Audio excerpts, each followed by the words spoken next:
Welcome to Sports Time Ohio. You are looking live at Value City Arena, where by the end of today, 4 teams will be crowned this year's state champions. 8 schools will be trying to reach their goal of being named the best in their division in the state of Ohio, but only 4 will achieve that dream. Well, thanks for tuning in today. It is Championship Saturday. I am Sue Ann Roback, joined alongside with Dave Wojciechowski, head coach for Villa Angela St. Joe's, and Jim Isabella, writer for the Sun News. Guys, thanks so much for being here. Let's get going, man. I'm excited. 4 champions today, and who knows? We got a lot of Cinderella stories and craziness to go on. Should be a great day down here. Looking forward to all these 4 games. It's always fun on Championship Saturday. Of course, we get started with the Division 4 game. That'll be a matchup between Oak Hill and Kalida, and we are going to have you covered all day, starting at 10:45. That is when the Division 4 game tips off. Then you'll look at Division 3, Division 2, Division 1. But let's take a look at the brackets here. And as you see, Cleveland Central Catholic, moving on, they're going to be playing Defiance to Nora. That is in the Division 3 game. Moving along, you see that Akron, St. Vincent, St. Mary, a lot of talent on that team. They'll be playing in the Division 2 championship game against Thurgood Marshall, who had an overtime win to get to the finals today. And then in Division 1, guys, we mentioned it, a lot of talent on that floor. When you look at today's matchup, that'll be Columbus Northland, including Mr. Basketball, Jared Sullinger, against Cincinnati Princeton. That'll be in the nightcap, 8 o'clock tip-off for that Division 1 game. But as we mentioned, Division 4 is where it all gets started this morning, 10:45 between Oak Hill and Kalida. And guys, let's just talk about how these teams even got here from semifinals. I know, Jim, you're a little bit surprised to see Kalida in the finals. You know, I would have put a lot of thought in that we would see Lutheran East there. They're a big team. William Felder, co-player of the year, 6'7", big size advantage. But, Coach, it's funny when you have the incentive to win with Coach Condacrax retiring probably after this game. I got to think those players played out of their minds for Kalida in that game. The Wildcats did. I think anytime you have a coach that's been there with his experience, his length of time, 34 years we see, and over 780 wins, just the opportunity or the chance that this might be it for him. I'm sure those people, those young men in that community has really rallied around to get the job done here this weekend. Absolutely. And I think the other thing is the Oak Hill Oaks had to, got pushed in their game, but they came through. The big thing I think that happened in that game was Cody Cannon, 11 points off the bench, and Sue Ann, that could be the big decider. Bench points in that game. We'll see what happens. Definitely. Well, guys, all the action is taking place in Columbus. This is the second best place to be. But let's check in with the guys who are at Value City Arena. Calling today's game, Al Pulowski and Tony White. Guys? Sue Ann, Woj thanks a lot. We're here at Value City Arena, the Schottenstein Center, Columbus, Ohio, for the Division 4 final. Oak Hill against Kalida, the first of 4 games here today on Sports Time Ohio in our high-definition coverage. Along with Tony White, I'm Al Pulowski. And Tony, I guess there's no Cinderellas when you get to this point. Both these teams pretty good.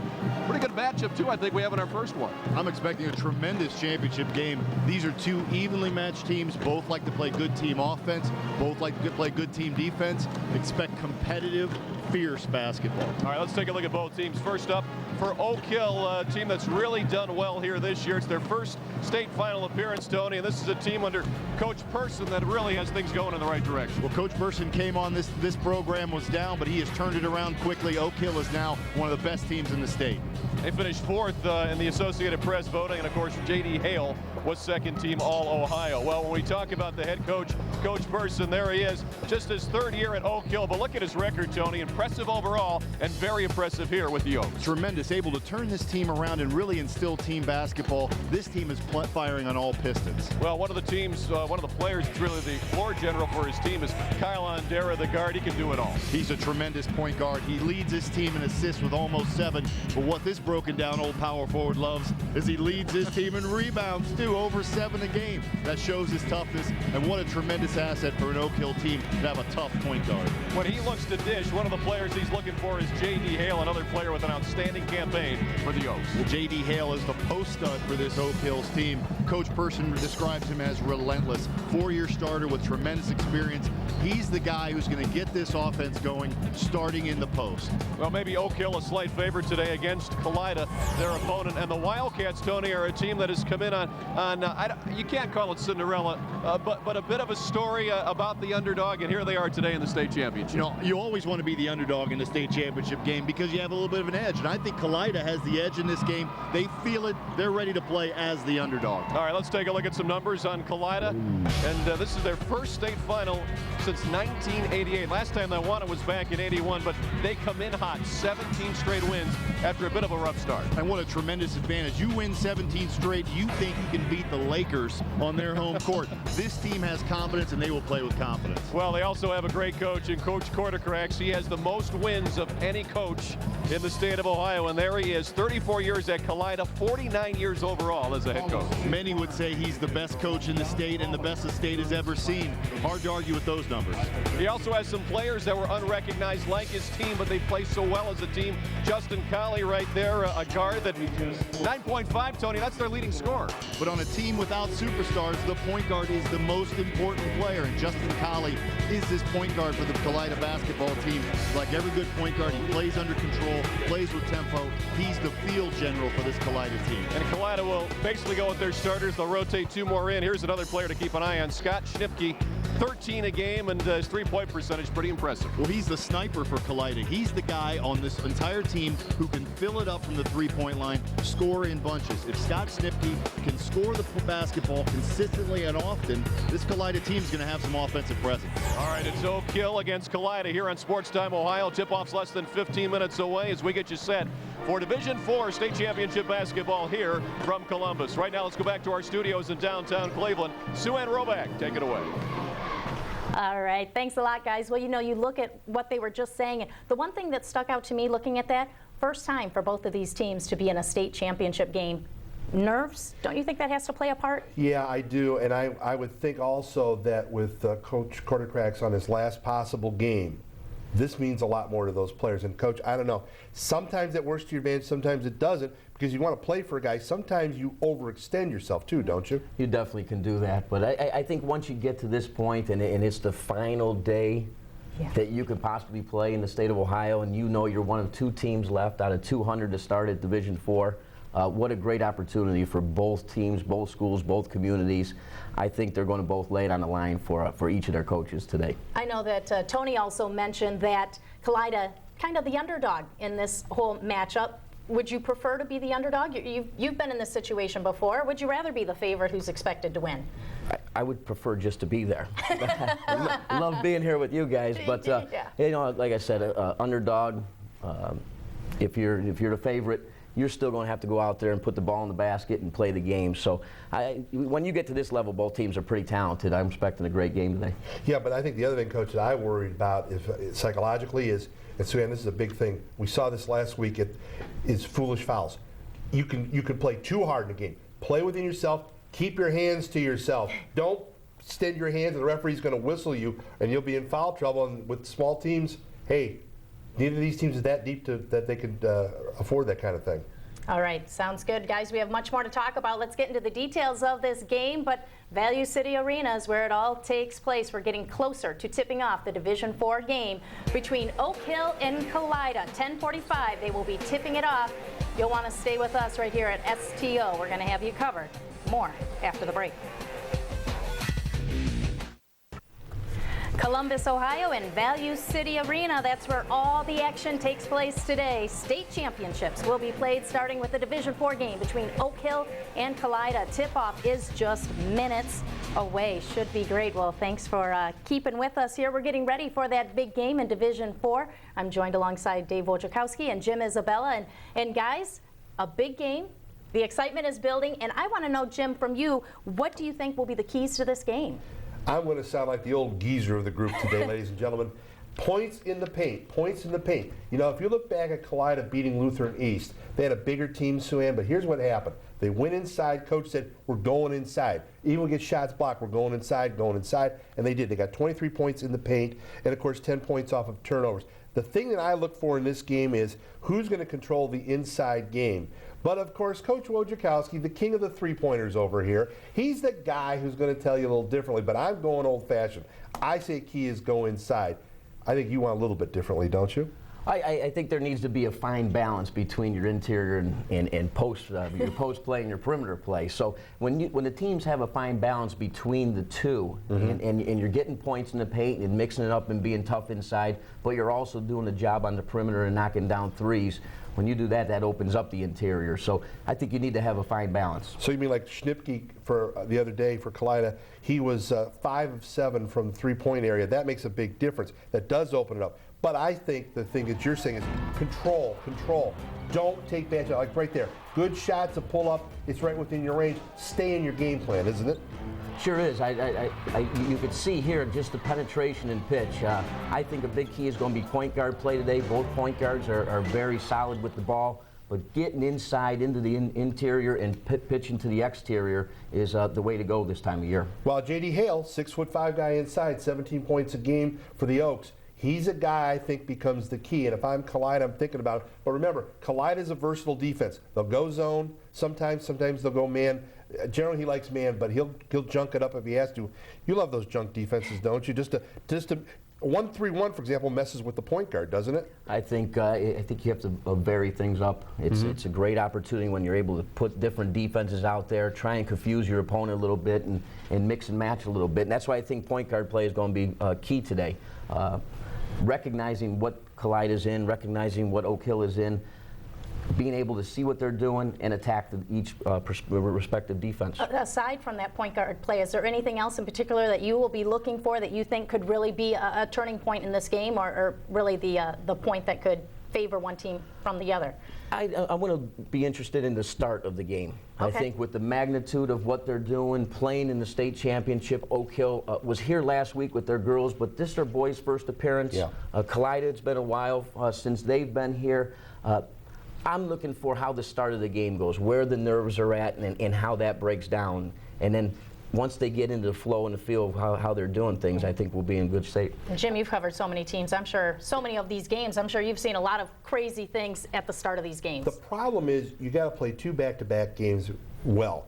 And this is hard because usually they're more spread out with regionals and districts. Well, now you're playing within a day or so, and so it makes it a little bit harder. So do you have enough gas left in the tank to win these type of games? I'll tell you what, for me, it's going to be just stay in yourself, like you're saying. Don't do anything fancy. Make the short, easy pass, and if it isn't there, pull the ball out. Be patient.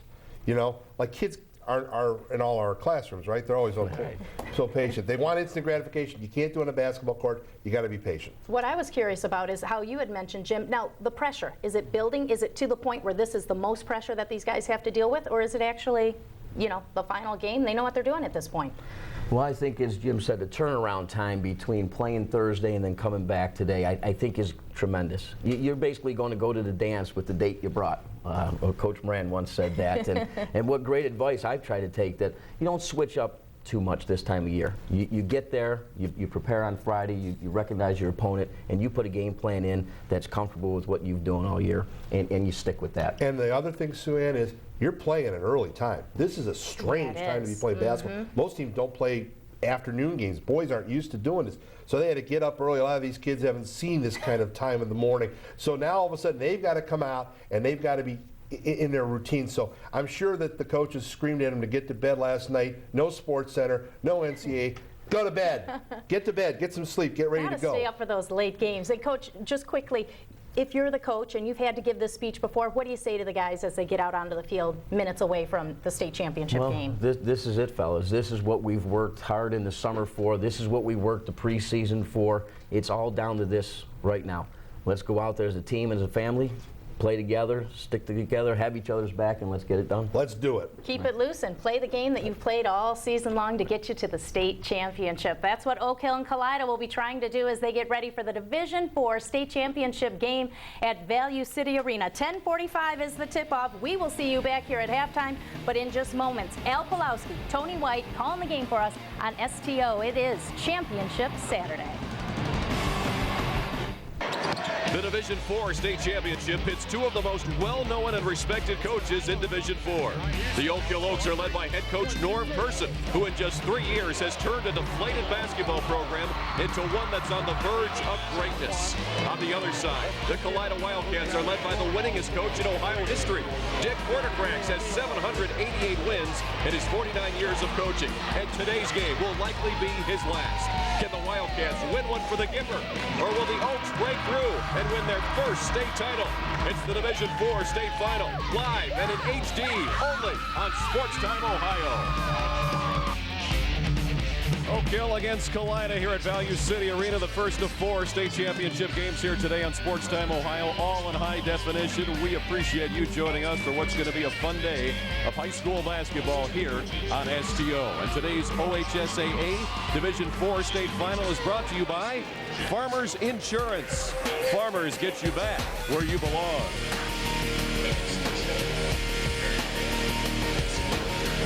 Today's game also brought to you by Time Warner Cable.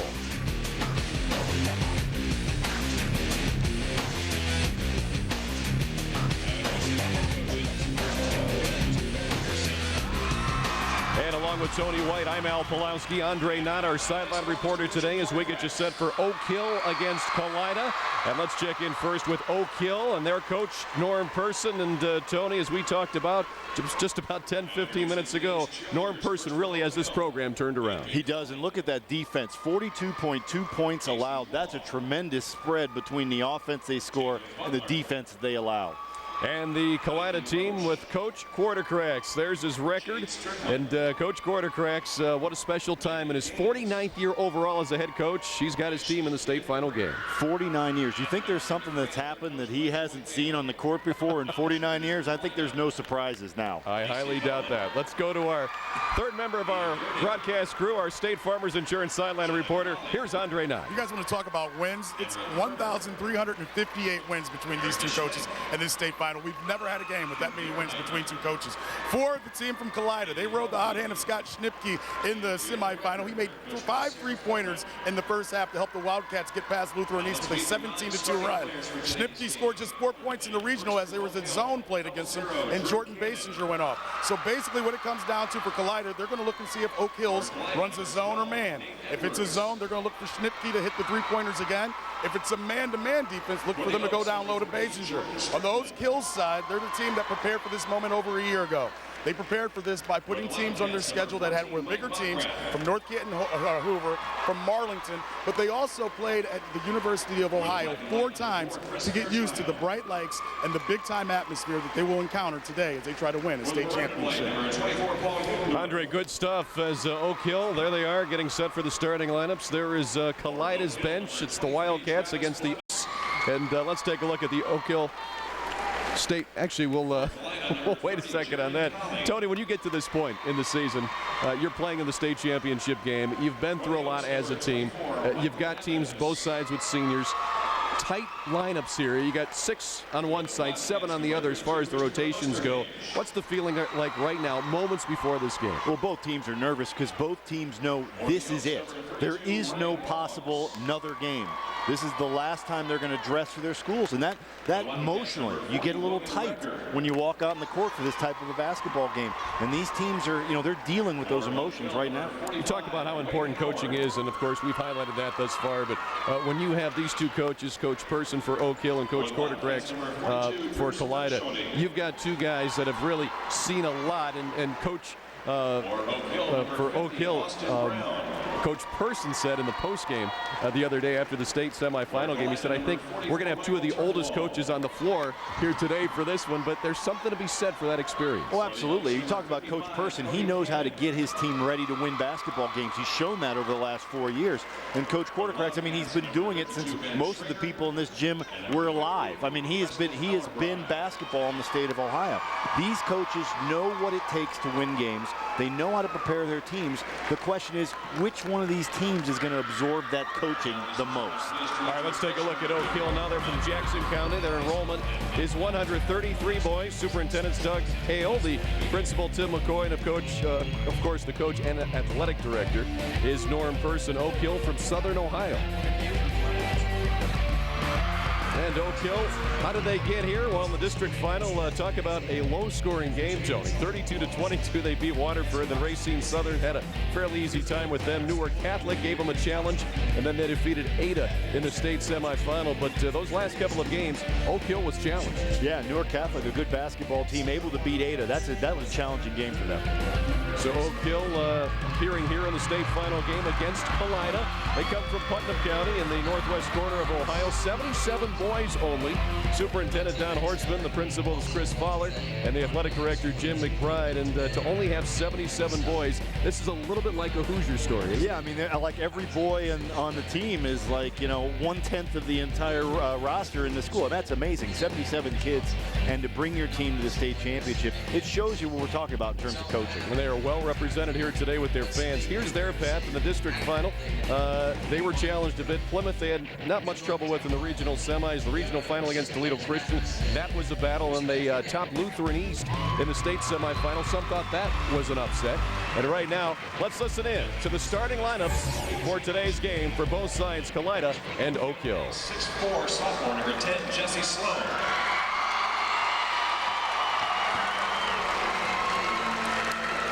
For Kalida, a 5'11" senior, number 10, Justin Colley.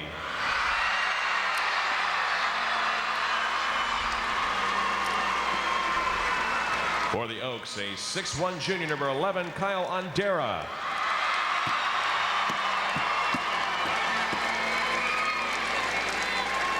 For the Wildcats, a 6'2" senior, number 20, Matt Warnicki.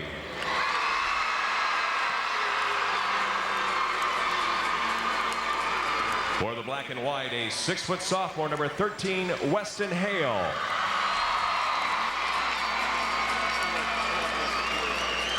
For the Maroon and White, a 6'2" senior, number 22, Ryan Clayman.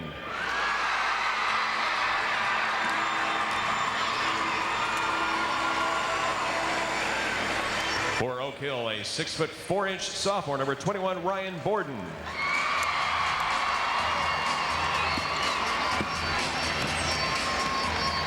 For Kalida, a 6'3" senior, number 34, Scott Schnipke.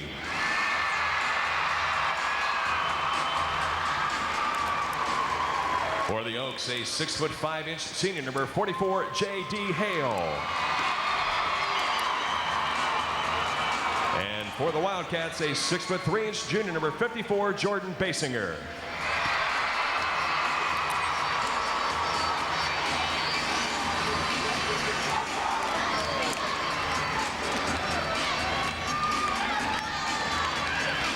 Kalida Oak Hill in the Division 4 state championship game. Time now for Tony White's keys for victory for both sides. Tony. Well, it starts with Oak Hill. Big inside. The Oak Hill offense is fueled by their inside play. They want to get their big guys going early. That's going to open up shots on the perimeter for the guards to take. Oak Hill's big guys have to be active, and they have to be effective in the paint. For Kalida team basketball, there are no stars on this basketball team. No one who can overwhelm Oak Hill with their talent and score a basket. That means Kalida has to play like a team for every single point. 5 guys working together, executing the offense. And for both teams, be the champion. Neither one of these teams has played a championship game before. They have to take control, play like a champion if they want to be the champion. And today's broadcast is brought to you in high definition by Sure Shot Transmissions. Sure Shot on the move. And we are set for tip-off. Oak Hill in black, the Wildcats of Kalida in white. Here we go.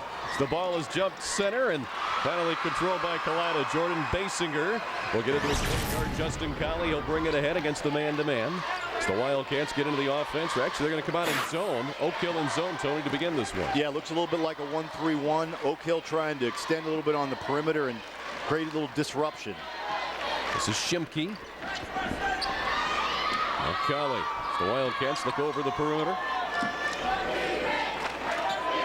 You're going to see Kalida be nice and patient here. They're not going to make any stupid mistakes. They're going to move the basketball around, especially on the perimeter, and try and create some openings in this zone. Put the ball in the post to Basinger. There's the kick and the 3 for Colley right there. First bucket of the game. Inside-outside play for Kalida. Get it in, collapse the zone, get it back out, hit the 3. Classic basketball there. So the Wildcats up first. They'll come out with the zone here as well.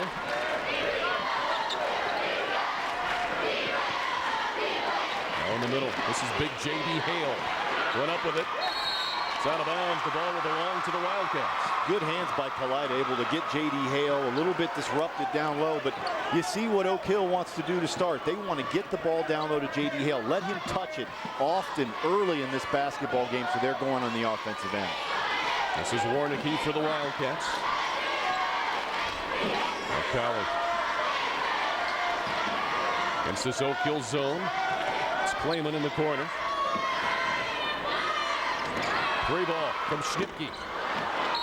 Rebound for Oak Hill. That was Ryan Borden, and he was fouled. We've got our first whistle of the game, and it's going to be against Oak Hill. You know, J.D. Hale is the biggest player on this court for either team. But you can just look, when you look at this Oak Hill team, they look physically bigger than this Kalida basketball team. I think the glass is going to be a huge part of this game for Kalida. They've got to compete physically with this, what looks to be a bigger Oak Hill team. Quick trigger on the inbounds. Basinger. It's 5-0 Kalida. Oak Hill's got to be better on the inbounds play on defense. That was a too open of an easy shot. Long-range bomb for Borden. A little bit too long. But controlling the rebound is Kyle Ondera. We talked about his rebounding in the open. Great point guard at getting the ball when that shot goes up. What a tremendous advantage for Oak Hill when your guard is rebounding the basketball at that type of a pace. There, Ondera penetrated. His shot was blocked, though, by Schnipke. Wildcats on a run out with Colley to the hole. 7-0 Wildcats. Timeout called by Oak Hill with 5:50 to go here in the first. And the Wildcats off and running. We'll take a break here on Sports Time Ohio. It's the Division IV state championship game. Coach Quartercrack's there.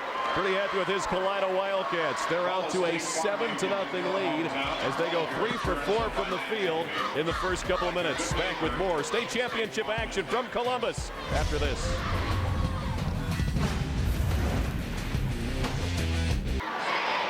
Here at Value City Arena at the Schottenstein Center, Kalida off to a 7-0 lead. No, this isn't the football championship. It's the basketball one, Division IV. Kalida 3 for 4 from the field. Couple of assists to begin the game. And how about Colley? 5 points for Kalida as they're off and running. And first quarter's their quarter. They had 20 in the semifinal game against Lutheran East on Thursday. Well, Al, we talked about which one of these teams is going to look more comfortable and be the champion. The answer out of the gate early is Kalida. They're playing like they want to be the champion and win this game. Borden thinking about the long three for Oak Hill. There's an open look at the free throw line for the lefty Hale, and he has Oak Hill's first 2. Good cut in the middle by Weston Hale. Able to see it opening at the foul line. Too easy for Kalida. They've got to tighten up that defense. So 7-2, Kalida's lead at 5. As Warnicki will work the ball in the corner for Colley. Now swinging around left side to Schnipke. Just missed. Wildcats maintain the offensive rebound. Justin Colley there. Can't give second opportunities to this Kalida team. They're going to take their time. If you give them second opportunities, you may not see the basketball for 2 minutes. You've got to go rebound the basketball if you're Oak Hill.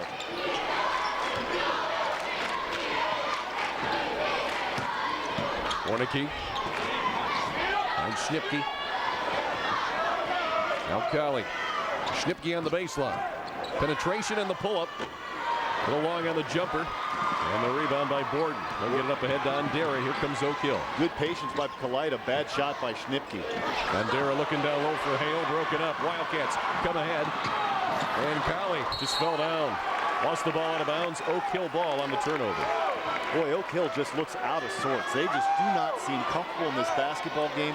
Nobody is really taking control. Nobody seems to be in the flow of this game yet. Something's got to happen for Oak Hill to break the logjam.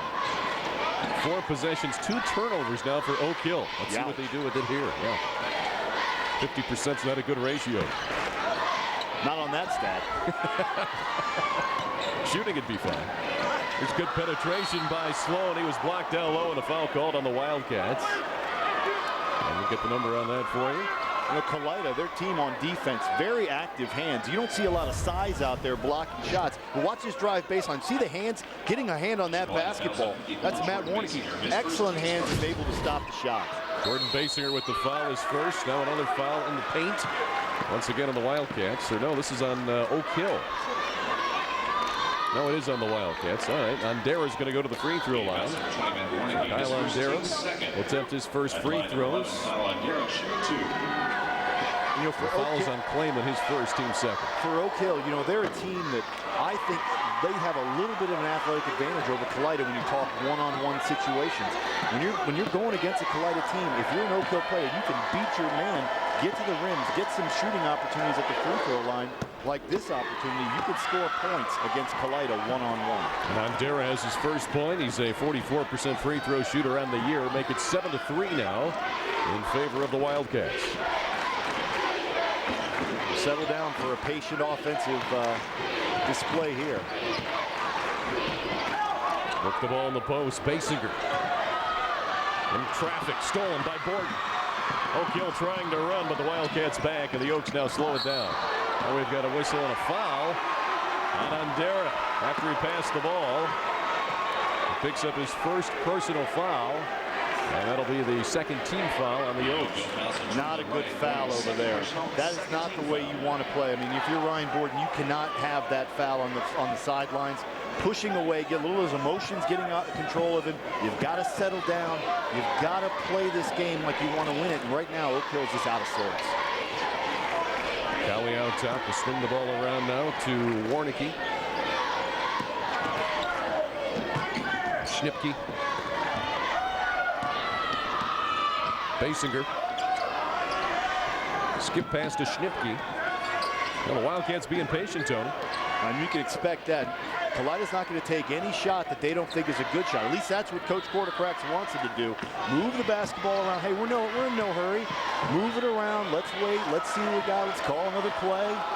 Let's wait for them to make a mistake, and then we'll hit the shot when we get it. Fast moving first quarter. Kalida scored the first 7 points. It's 7-3 now. Corner finds an open Clayman right there on the jumper. And there it is, 15-foot jump shot. Move the basketball around, have a wide open baseline 15-foot shot. That's Kalida basketball. And Oak Hill, they got to play defense for 30, 45, maybe even a minute if they're going to try and win this game on the defensive end. Now Ondera out top for Oak Hill. There's Borden for a tray. That's long. And Basinger the rebound for the Wildcats. And Kalida will slow it down. So both teams having to go against the zone, Tony, and this is a slow basketball game thus far. That's right, and Oak Hill not showing the patience that Kalida's showing on their offensive end. You saw the quick shot by Oak Hill, not moving it around, not seeing that they can get a good shot opportunity, firing it up. That's fine and dandy if you're making those shots, but if you're not, you're at a disadvantage against a team like Kalida. Out top, Warnicki, just short. Clayman tried to go up with it, and he was fouled by the Oaks. I think that's on the ground, and if that's against Borden, it's going to be his third. Well, you see a lot of players for Oak Hill just kind of standing around. Nobody seeming to have any bounce, any energy, any go-get it right now. They're just kind of out of sorts. And you know, something's got to give here. I think Coach Person's going to have to think about burning some timeouts early in this half, or Kalida's going to have a big lead and have the ability to sit on the basketball for a while. Chris Osterhage is in for Kalida. Also into the game is Preston Ellerbrock. And for Oak Hill, they come with their six-man, Cody Cannon. And this is about it. These are the rotations you'll see for both teams. Not many other guys will get in the game. Look at Kalida. They're just going to hang out with the basketball. They're in no hurry. That means Oak Hill, their possessions in this game are going to be few and far between. They don't have the luxury of not being efficient on the offensive end like they've been so far in this first quarter. And Oak Hill already with 3 turnovers on 6 possessions. So Kalida with that 6-point lead, even though it's in the first quarter, they're in no hurry. They want to get Oak Hill out of the zone. Yep, time to come out and play man-to-man, boys, is what they're saying. Hey, we got you down by 6. You know, that offensive rebound's a big part of this Kalida first quarter. 4 offensive rebounds, and that's a killer. Because that means that Kalida's probably had possession of the basketball for 6.5 minutes in this quarter. That'll get you killed in the state championship game. They might play for the final shot of the quarter right here. With a minute to go, is Oak Hill not going to come out. Getting closer is Jesse Sloan against Justin Cowley, but he's still too far away for the 5-second count to begin. All right, I've now seen a first. I've never seen a team kill the last 2 minutes of a quarter for a shot. Of the first quarter. Of the first quarter. Killed 2 minutes in the first quarter for a shot. That is a first, and I'm not sure why Oak Hill is not coming out and playing with more urgency. I mean, this is why them standing around and standing back and letting Kalida do what they want to do is why they're down 6 points and have scored 3 points in the first quarter. And if you're the underdog, you love the situation like Kalida is. We've got the lead. We'll shorten the game. Yeah, why is it for Oak Hill? Why is this okay that Kalida can just stand out there and dribble the basketball around and you're standing back on your heels? I don't understand it. 10 seconds as Cali will work ahead. The Wildcats will play for the final shot. Cali with the penetration. Pass in the lane. He found Osterhage. Missed the shot. Rebound on the baseline. Oak Hill collects with Sloan. His shot at the horn is a little bit short, and that's the end of the first quarter. So it was a fast-moving quarter. Kalida possessed for, as Tony said, about 6.5 minutes, and they have a 9-3 lead. We'll take a timeout. We'll come back with second quarter action in just a bit. You're watching it here on Sports Time Ohio in high definition. The Division IV state championship game. 6-point lead for Kalida. 9-3 Kalida here in the Division IV state final game. Let's send it over to Andre Knott. Now he's with Assistant Commissioner Hank Zaborniak. Hank, it's always fun to see you down here. For you, one of your responsibilities is to take care of the wrestling tournament, the state wrestling tournament. It just happened. How did that tournament run for you guys? Because of the great wrestling in Cleveland, it always runs pretty darn well. We have great wrestling throughout Ohio. We have 674 wrestlers come in here, wrestle almost 1,300 matches. Great wrestling. And we encourage anybody to come down here that first weekend of March any year. It's kind of like NASCAR racing. You got to see it to believe it. Oh, it's unbelievable. 10 matches to start out with. The Parade of Champions on Saturday for the finals. One of the most exciting things we do. You also work with the officiating and how people get into it. Tell some people if they're out there and they want to become official, how they could do that. If you love sports and you want to be around sports, go to the OHSA website, sign up for officiating classes, and we'll work with you and get you involved. All right, great stuff. Good talking to you. Back to you, Al. All right, Andre, and the OHSA always a great job with all of their state championships as Oak Hill gets a basket from Cody Cannon, the sixth man, and now it's a 4-point game. Boy, Oak Hill needed that. Now penetration the other way, the reverse. No good from Ryan Clayman. And Oak Hill trying to run. Here comes Jesse Sloan. He'll slow it down for Andera. The one-handed pass stolen away. The fourth turnover now. Committed by Oak Hill. And Kalida with the ball in a 4-point lead. They turn it right back over. Weston Hale, the lefty. Going to send it over to Andera. And the Oaks now will set up their offense against the Kalida zone. Disastrous first quarter for Oak Hill. One possession in the last 4 minutes of the first quarter. Not going to beat anybody doing that. Andera couldn't get the shooter's touch. Foul on the rebound. It's going to be on Coney Cannon of Oak Hill. It'll be the fourth team foul against the Oaks and his first personal. The good news for Oak Hill in this second quarter is the first quarter. It started in the first minute, a little more energy. See the defensive rebound there. Good, strong defensive rebound by Jordan Basinger. Just going up and grabbing it, staying strong with the hands all over it. Now you see the field goal percentages. Slight favor to the Wildcats. And the penetration and losing the ball there was Jordan Basinger as he tried the drop step move. Now Kalida looks a little bit like they're playing quicker in this second quarter. I'm not sure that's the right move. You want to, that first quarter tempo got them a 6-point lead. I think they want to try and replicate that. Oak Hill's certainly happy to play this game at a faster pace. I think Kalida might want to slow it down a little bit again. And Oak Hill in that last 4 minutes, Tony, of the first quarter, they had the ball one time in the last 4 minutes. Now Oak Hill within 2. Jump shot made there by Weston Hale, his first deuce, and it's a 9-8 game. Actually make it a triple. 9-8. It's a 1-point game. And Weston Hale only comes in averaging 4 points a game as their defensive stopper, making a 3-point shot, trying to light his team up a little bit.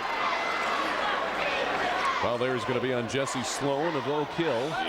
Jesse Sloan, his first, team's fifth. Let's take a look at this last 3-pointer by Oak Hill, who's now starting to feel it. They begin the second quarter here on a 5-point run. Good kick out from the post to the 3-point line. That happens so often where the big guys are down low, creating the opportunity for the guards.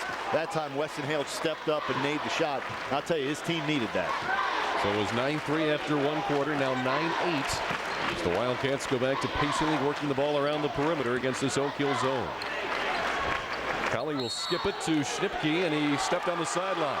Oak Hill basketball, and now the Oaks, Tony, have taken momentum here in the first couple of minutes of the second quarter. Well, that's right. I think Oak Hill has moved the pace of this game up a little bit. They look a little more active on their half-court defense. You know, and that's going to start to move Kalida around a little bit more on the offensive end and create some activity. Sitting back in that zone and letting them dribble on the half-court line didn't make a lot of sense. Looks like Oak Hill's trying to be more and more aggressive on their defensive end. Osterage back in for the Wildcats. Oak Hill now has seen Kalida on their last 3 possessions turn the ball over as Andera lifted an air ball. A couple of tries there for Sloan, and he'll go to the free throw line for his efforts. And now you see offensive rebounds coming into play for Oak Hill. It was offensive rebounds for Kalida, 4 in the first quarter, that really allowed them to control the tempo, control the possessions. Now you see Oak Hill getting some offensive rebounding opportunities. Both these teams, it's important they rebound the ball well on the defensive end. Jesse Sloan ties the game up. The Oak Hill run now 6 straight points. Coach Norm Person always working those sidelines, but looking a little bit better now than he did in the first quarter. And now that's Oak Hill's first lead of the game at 10-9. They're on a 7-point run here, and there it is on your screen as our crack staff takes care of you. Look at that run, Tony, over 5 minutes since the last Kalida basket. And it's really started with Oak Hill's defense. You see the pressure on the perimeter now. Oak Hill much more active on the defensive end. Alcali will bring it out and reset for the Wildcats, and Oak Hill goes to a man-to-man. And you see them pressing out now. They're not going to let Kalida sit back and dribble the basketball. This is the tempo and the type of aggressiveness Oak Hill wants to play. Three-pointer, shooter's touch. Matt Warnicki ends the run and puts Kalida back on top by 2. I think that basketball touched every single part of the rim before it went down. Use it all. Weston Hale tried an entry pass. Jordan Basinger the steal and got the ball away before he fell down to Warnicki. Baseline drive by Clayman, drew the foul. That'll be against Cody Cannon, his second personal. That'll be team foul number 6 now against the Oaks. Again, Kalida pushing the basketball a little bit. That's a bit of Oak Hill's game. You know, Kalida, I think, has to get back to controlling that tempo and make it a slower type of a basketball game. It's almost threatening to break out into a transition style, and that would favor Oak Hill. Oak Hill goes back to the zone here. Kalida with the 2-point lead. This is Warnicki. Basinger in the post. Skip pass finds Colley for 3. In and out. Cody Cannon rips the rebound away. Now on Dara for the Oaks. Weston Hale. Sloan gets it down low to J.D. Hale. He scores it off the glass. Great offensive action by Oak Hill. Move the basketball around. Allow your big guy to set his post position inside and get him the basketball in a simple area where he can just lay it up off glass. First bucket for J.D. Hale. We're even at 12 as we near the midway point here of the second quarter. Fast-moving Division IV state championship game in high definition here on Sports Time Ohio.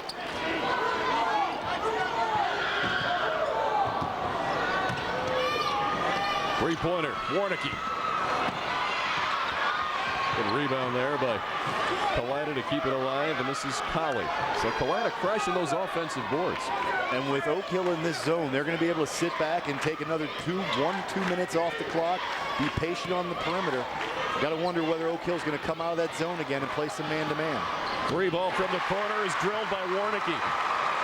15-12, Kalida. 5 offensive rebounds for the Wildcats, Tony. A big reason why Kalida has this lead. That's right, and Oak Hill again in that zone gives Kalida the ability to stand around the perimeter and pick them apart, shoot from the three-point line, and offensive rebound. Much more difficult to rebound for Oak Hill in a zone defense. Weston Hale for 3, right there.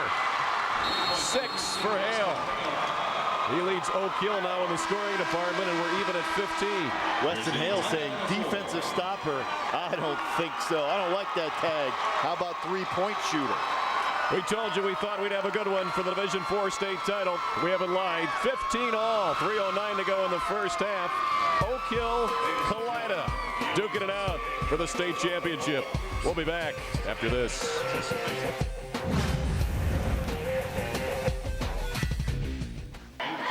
And let's see which group. For state championship game, Oak Hill, Kalida at 15 apiece. And the Indians return to STO next week as spring training continues in Arizona. Monday night at 7, the Indians host the Padres. Then on Tuesday, the Mariners come to Goodyear at 4 o'clock with a replay at 9. Matt and Rick have all the action. For a complete listing of Indians games, visit us on the web, stohd.com.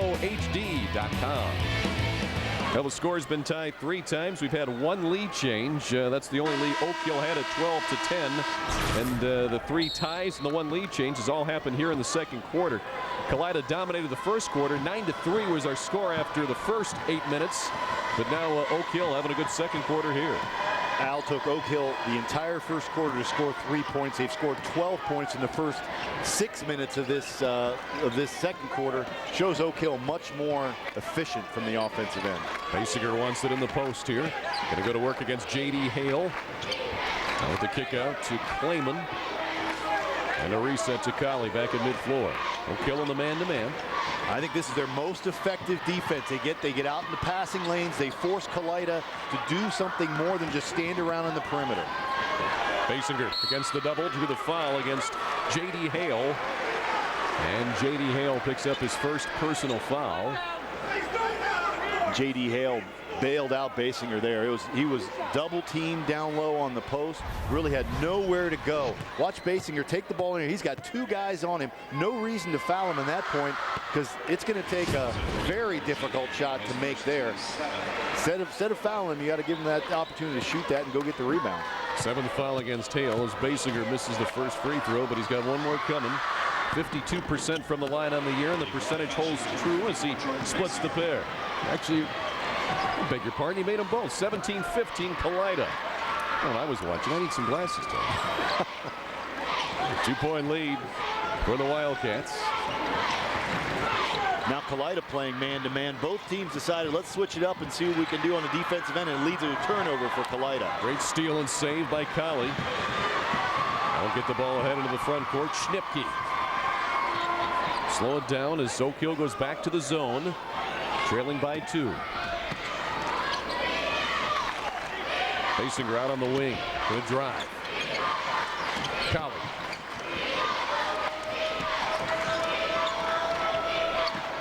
Inside-outside action for Kalida. You see Basinger touching it almost every time. Basinger, the power move to the basket. Scores there. And it's 19-15. Basinger with 6. Basinger taking it right into J.D. Hale that time. Andera, the penetration. Missed. Tipped by Sloan. No, but he drew the foul. And Andre Knott has more. Andre. This Kalida Wildcats team has played with a ton of maturity so far in this game, and a lot of it goes back to the fact that alumni has come back from around Kalida and practiced with this team throughout the tournament. So they're not going against their second team in the game when they're practicing throughout the week. They're going against former players that know the offense and know how they want to play defense. And the coaching staff told me he feels like his players have learned more because they've had other players be able to kind of dictate how they should play the game the right way. And that second free throw barely hit the rim. The putback, though, no good. Sloan put it up, blocked that time by Warnicki. And now Oak Hill will kick it out. Get it down low in the paint. It's J.D. Hale. Now a 3-pointer from the corner. Sloan got the shooter's touch. 3 ball. It's a 1-point game. Oak Hill moving the basketball around much more effectively this quarter. They just seemed like they wanted a little bit more this quarter than they did in the first. 5 for Sloan. 19-18. Kalida's lead at 1. They've never led it by more than 6. And back to that man-to-man. You see now it's not so easy for Kalida to throw the ball around the perimeter and just pick apart the Oak Hill defense. Now they've got to move, they've got to cut. More athleticism is required when you're playing against the man-to-man defense, and I'm not sure Kalida's up for that type of a challenge. Final minute of the first half. Jordan Basinger dribbling it out top. By the way, we've got 3 minutes so far in this game with Kalida just killing the basketball.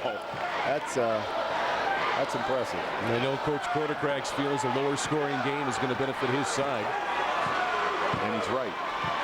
Absolutely. Cowie Going to go in the corner for a three-pointer, and that's long from Scott Schnipke. Loose ball on the floor. Andera's got it with 5 seconds. Stolen away. Warnicki. Last second shot is up. That's short. Andera, the long ball, and that'll be the end of the first half as the horn sounds. And it's a one-point game as we'll go to the locker room. Kalida up 19-18. Coach Kortekrag's there. I don't think I saw him up the entire time. You talk about calm. If you're Kalida, you just look at him and he's like, okay, boys, we're here where we're supposed to be, and we've got a one-point lead. Well, he's won 728 times before this game, or 88 times before this game. It's not exactly anything he has to jump around for. He knows where this game is going. Coach Norm Person from Oak Hill going to head to the locker room, talk to his troops with a one-point deficit here in Columbus in the Division IV state championship game. And boy, this one, even though it's been a low-scoring game, it definitely has been a fun one to watch in the first 16 minutes. All right, we'll take a break. Send you back to Cleveland with Sue Ann Roback and the boys. They'll take care of you on the halftime report from our STO studios downtown. We'll be back with more on the halftime report coming up in just a bit. 19-18, Kalida, one-point leaders at the half.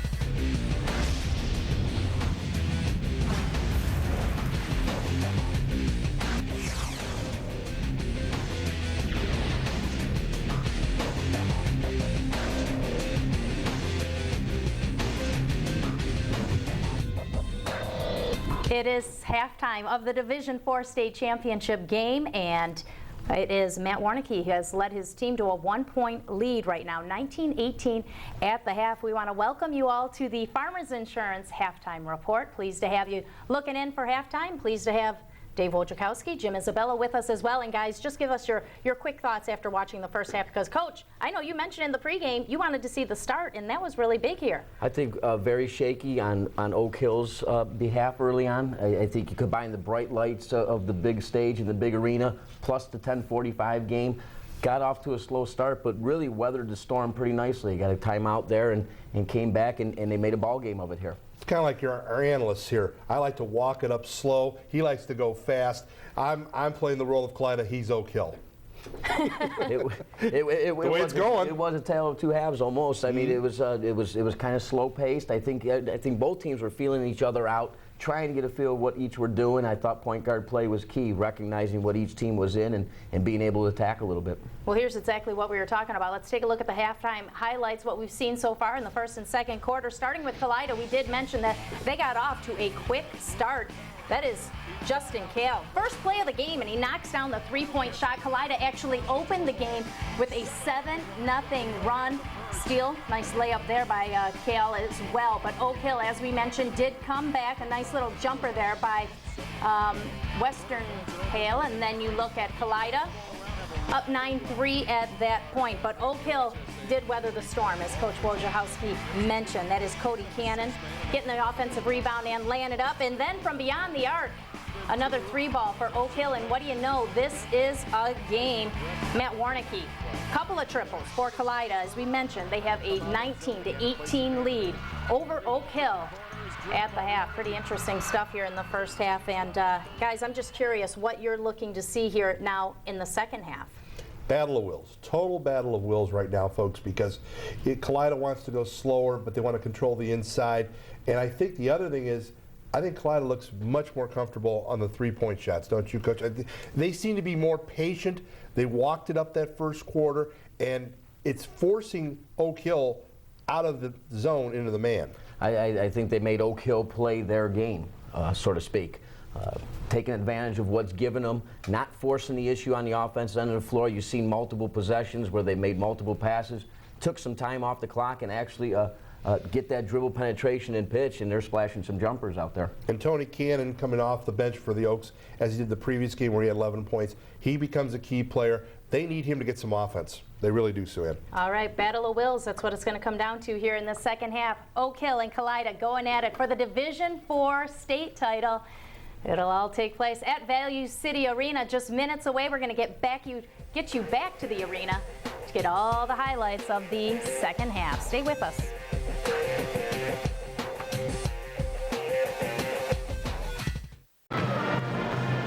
Back here here in Columbus, the OHSAA Division IV state championship game here today. 19-18, Kalida leads Oak Hill at the half in what's been a fast-played first half, and a half that maybe tests the patience of both teams, Tony. Yeah, I think both teams came out and were looking to try and establish themselves on the offensive end, and both teams' defense, I think, really dominated this first half. Both teams, I think, are trying to come to the locker room right now, trying to figure out how can they pick up the tempo and make the tempo theirs to win.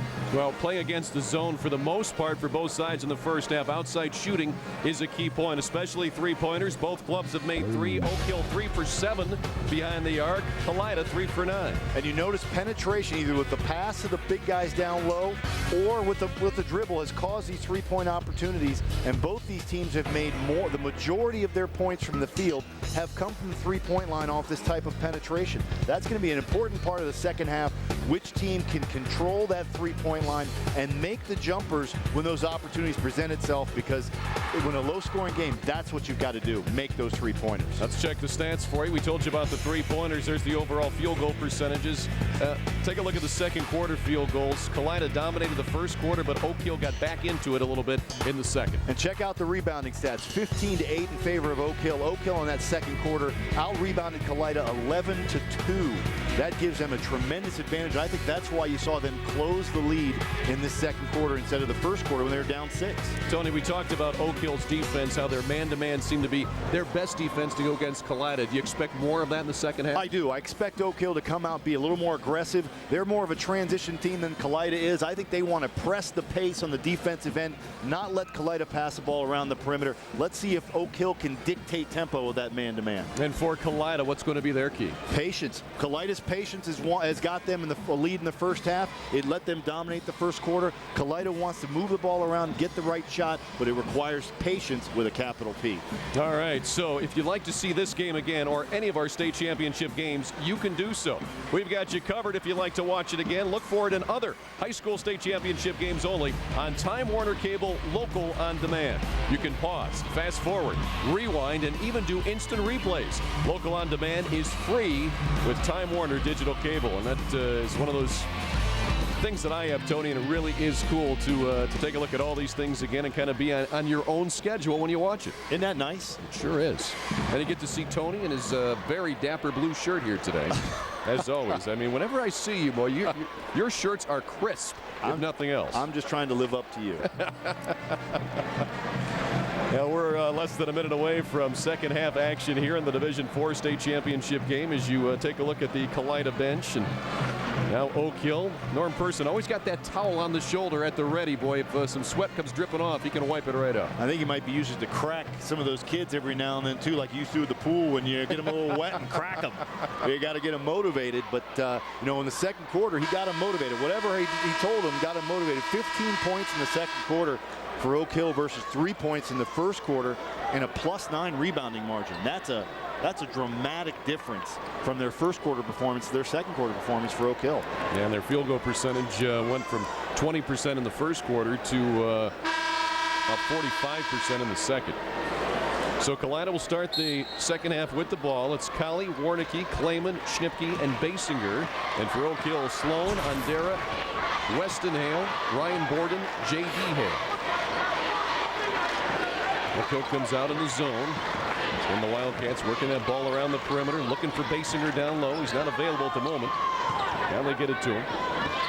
J.D. Hale, the marker. Turnaround shot by Basinger right there. 8 for Basinger to lead the Wildcats. And it's a 3-point lead for Kalida. Basinger showing why he is the offensive attack for this Kalida basketball team. Good activity down low, good solid moves, just able to create shot opportunities for himself and make them. Gordon against the man-to-man for the Wildcats here. Weston Hale, he has 8 to lead Oak Hill. Kalida now getting up into some passing lanes, forcing Oak Hill to be active on the offensive end. Jumper from the wing for J.D. Hale is off. Andera the save. That's not the shot that Oak Hill wanted to get. J.D. Hale's a good inside player, but 12 feet from the basket, he's an average shooter. If you want J.D. Hale to shoot the basketball, you want him to be 3 feet from the rim. Kalida has made their last 3 field goals going back to the first half. Can it be 4? Warnicki. across the rim. That was Clayman, rather. Now Oak Hill with the rebound. This is Andera. But a good pass by Basinger again. Made a good move. Didn't have the shot, but got it out to a player in the perimeter who had the open shot. J.D. Hale strong to the bucket. Couldn't get it. Good defense by Basinger, and the rebound for Scott Schnipke of the Wildcats. That's right. Basinger was in good position. Didn't give up his position when Hale came into him and made the contact. That's good, solid defense. Don't give up your position unless you have to in the post. It's Basinger. Well, they keep working into their post man. Basinger's turnaround is long. And Borden the rebound for Oak Hill. Zandera. Good dish. J.D. Hale blocked from behind. Big stuff by Matt Warnicki, and then he was pushed out of bounds by J.D. Hale. So Warnicki going up high to swat that one away. Frustration foul by J.D. Hale after he got the ball inside and went up strong for a shot, but got it blocked. Look, I tell you, Kalida's hands on the defensive end is an impressive part of their defensive style. They're not a big basketball team. They're not athletic. What they do is they have a knack for getting their hands on the basketball with the shooter. All of those kids seem to understand which angles the shooters are going to take for the shot, and they're in there and inside disrupting those shots. 3 of the 4 blocks by Kalida today have been by Matt Warnicki. It's a 3-point lead. J.D. Hale came out of the game during that last timeout. Cody Cannon, the Oak Hill 6th man, in to replace him. And Oak Hill in that man-to-man. Basinger double teamed in the post. Got it out to Clayman. Next step on this man-to-man for Oak Hill is to get up aggressively in the passing lanes like that. Andera the steal. Here comes Oak Hill on the run out. 3-on-3. Andera tried to penetrate all the way, and he didn't get there. Schnipke with the good defense and the rebound. Now Colley the other way for the Wildcats.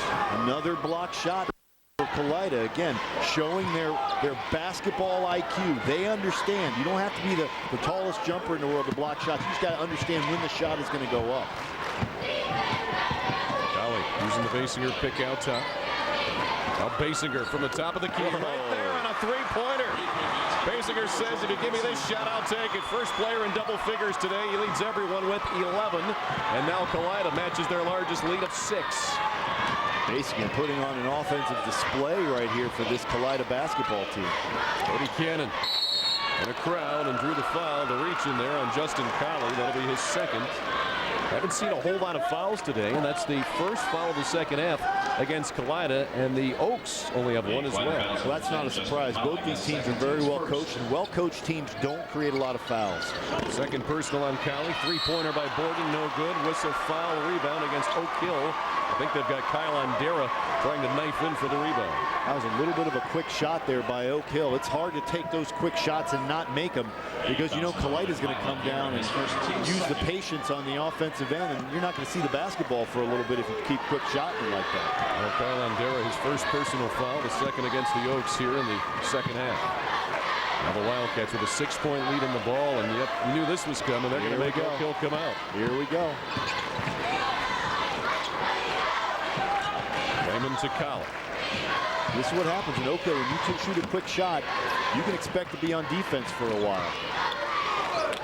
Kalida is so patient with the basketball here against the Oak Hill man-to-man, but it's a sagging man-to-man, so the Wildcats just working the ball around that perimeter. Right, there's certainly more pressure on the perimeter against Kalida than when Oak Hill was in that zone, but really not challenging passing lanes as Oak Hill. I'd like to see him come out and challenge some passing lanes and see if Kalida can operate on the offensive end when they're playing, when a man-to-man defense is on them that is challenging passing lanes and forcing them to do something individually with the basketball. That's not Kalida's strength.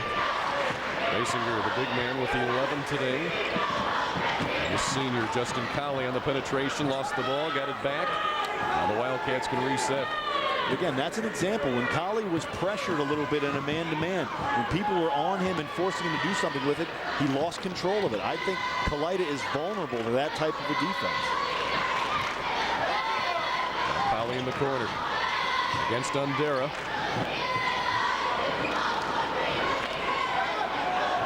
Less than 3 minutes to go now in the third quarter. Yeah, if I'm Oak Hill, I'm not so thrilled about the fact that a minute and a half has ticked off the clock, and I'm down 6 in the end of the third quarter. I think it's time to come out and show some urgency on the defensive end and try and create some turnovers. The stall started at the 4:25 mark. Now to the basket. There's Basinger. Patiently waited for the lane. He found it.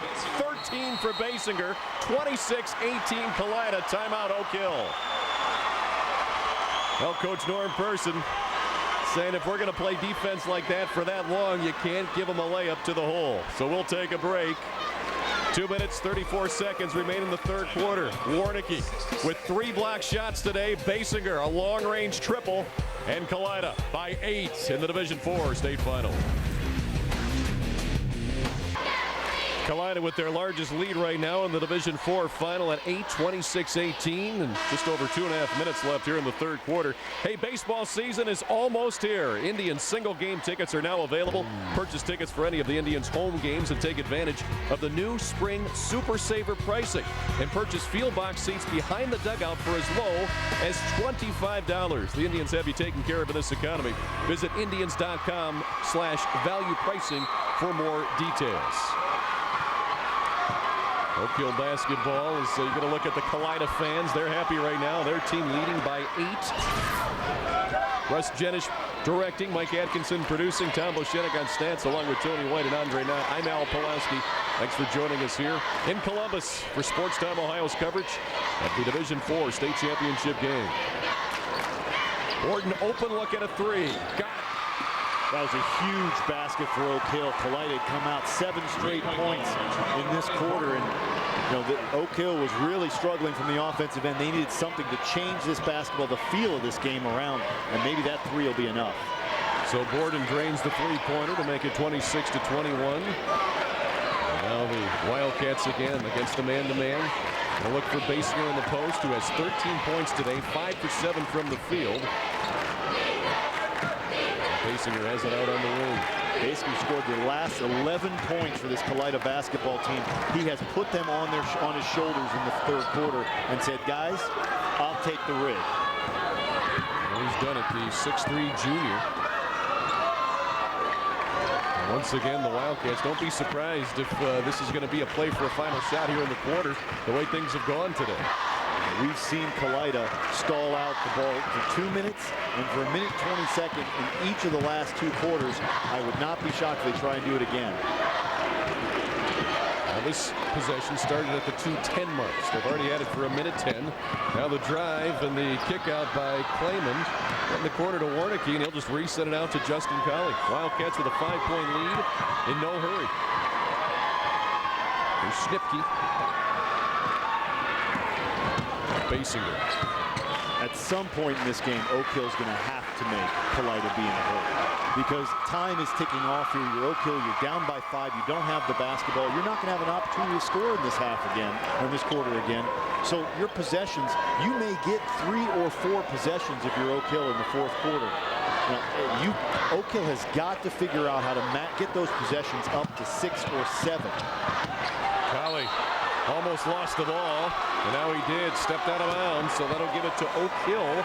And now there, it appears we'll get the final shot. This will be a nice little turnaround for the Oaks. And again, you see Kalida in a situation where they're forced to do something individually with the basketball under pressure.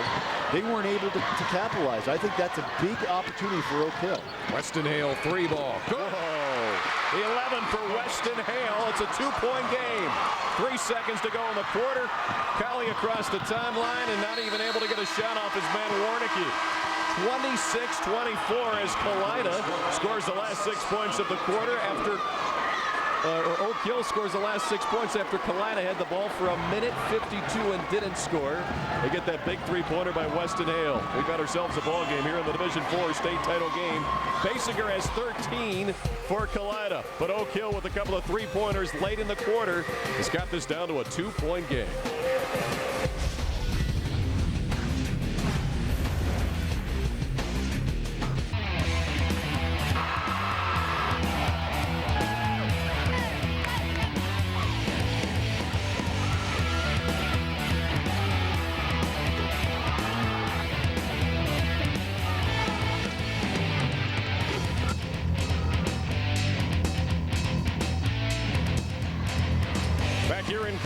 As you see the score line, not much of the first and third quarters, just 26-24. And yes, we played 3 quarters here in Columbus in the state title game at the Division IV level. And let's send it down to Andre. State Farmers Insurance brings you this report. Andre Oak Hill with a nice run to end that quarter. Yeah, absolutely. And Coach Persin told his team, he said, this possession coming out of the half, it's like it's a football game, guys. He goes, this possession may be the most important possession. He wants to get this game tied up or get a lead, and then he wants to mix-match defenses throughout this game to keep Kalida on their heels for the rest of this fourth quarter. Now Oak Hill with an opportunity to take the lead here with a three-pointer. They missed their first two back in the first quarter. They're 5 for 8 behind the arc since then. Andre's exactly right. This is like a football game. Every possession is huge. I'm just wondering if any of these teams are going to drop back and punt.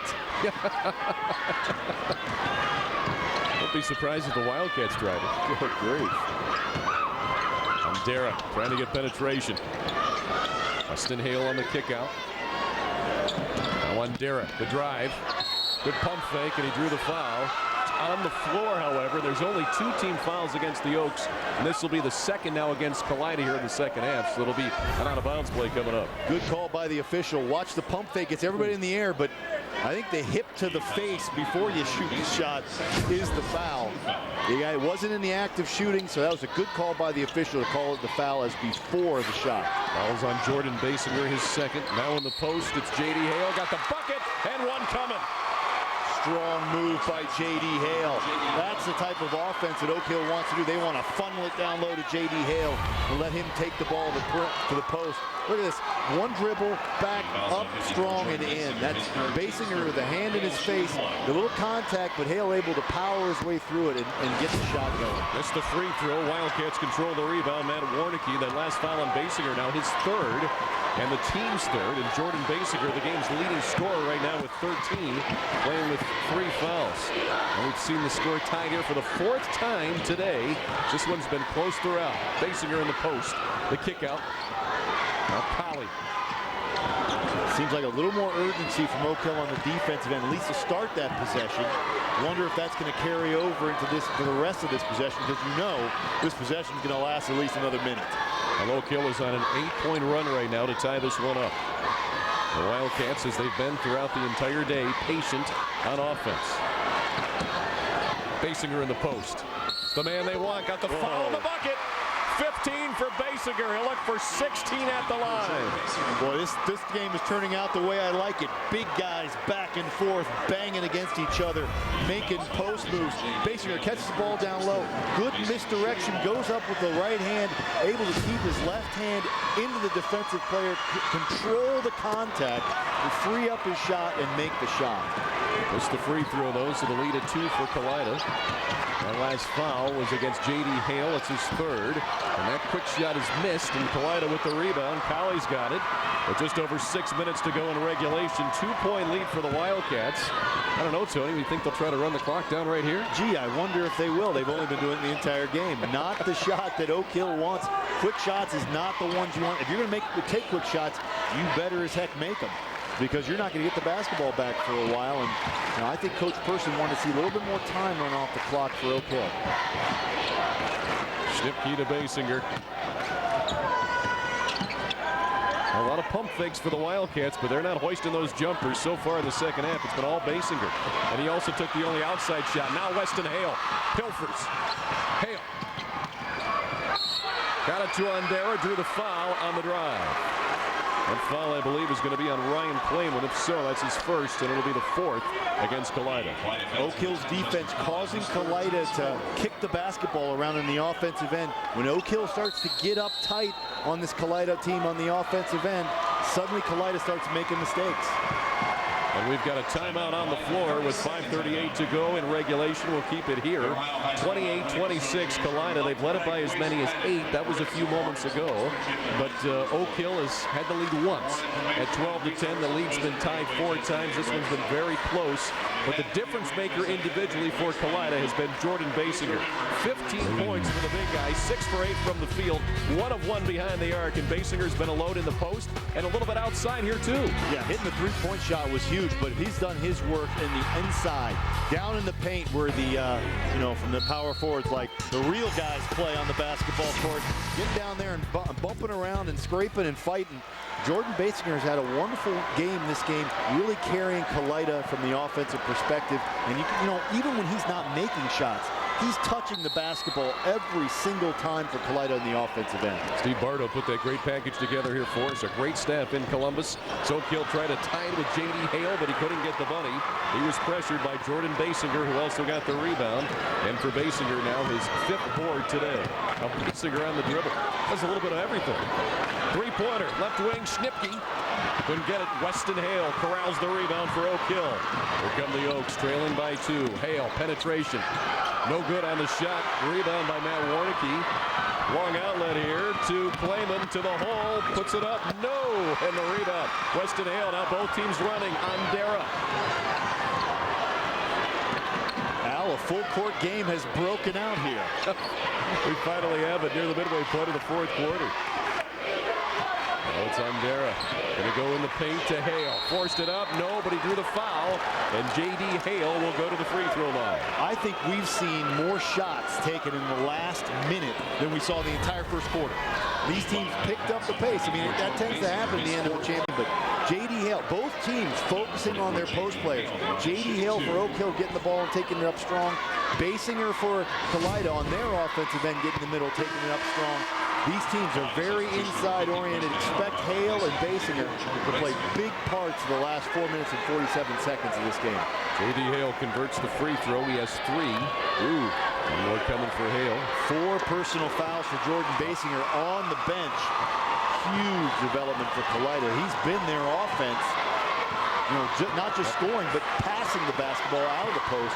Let's see what Kalida does now. I'm going to bet they're going to sit some air out of the basketball here for about 2.5 minutes. Preston Ellerbrock, the senior center, is in to replace him. 28 all. Steve Colley. So Oak Hill on that man-to-man.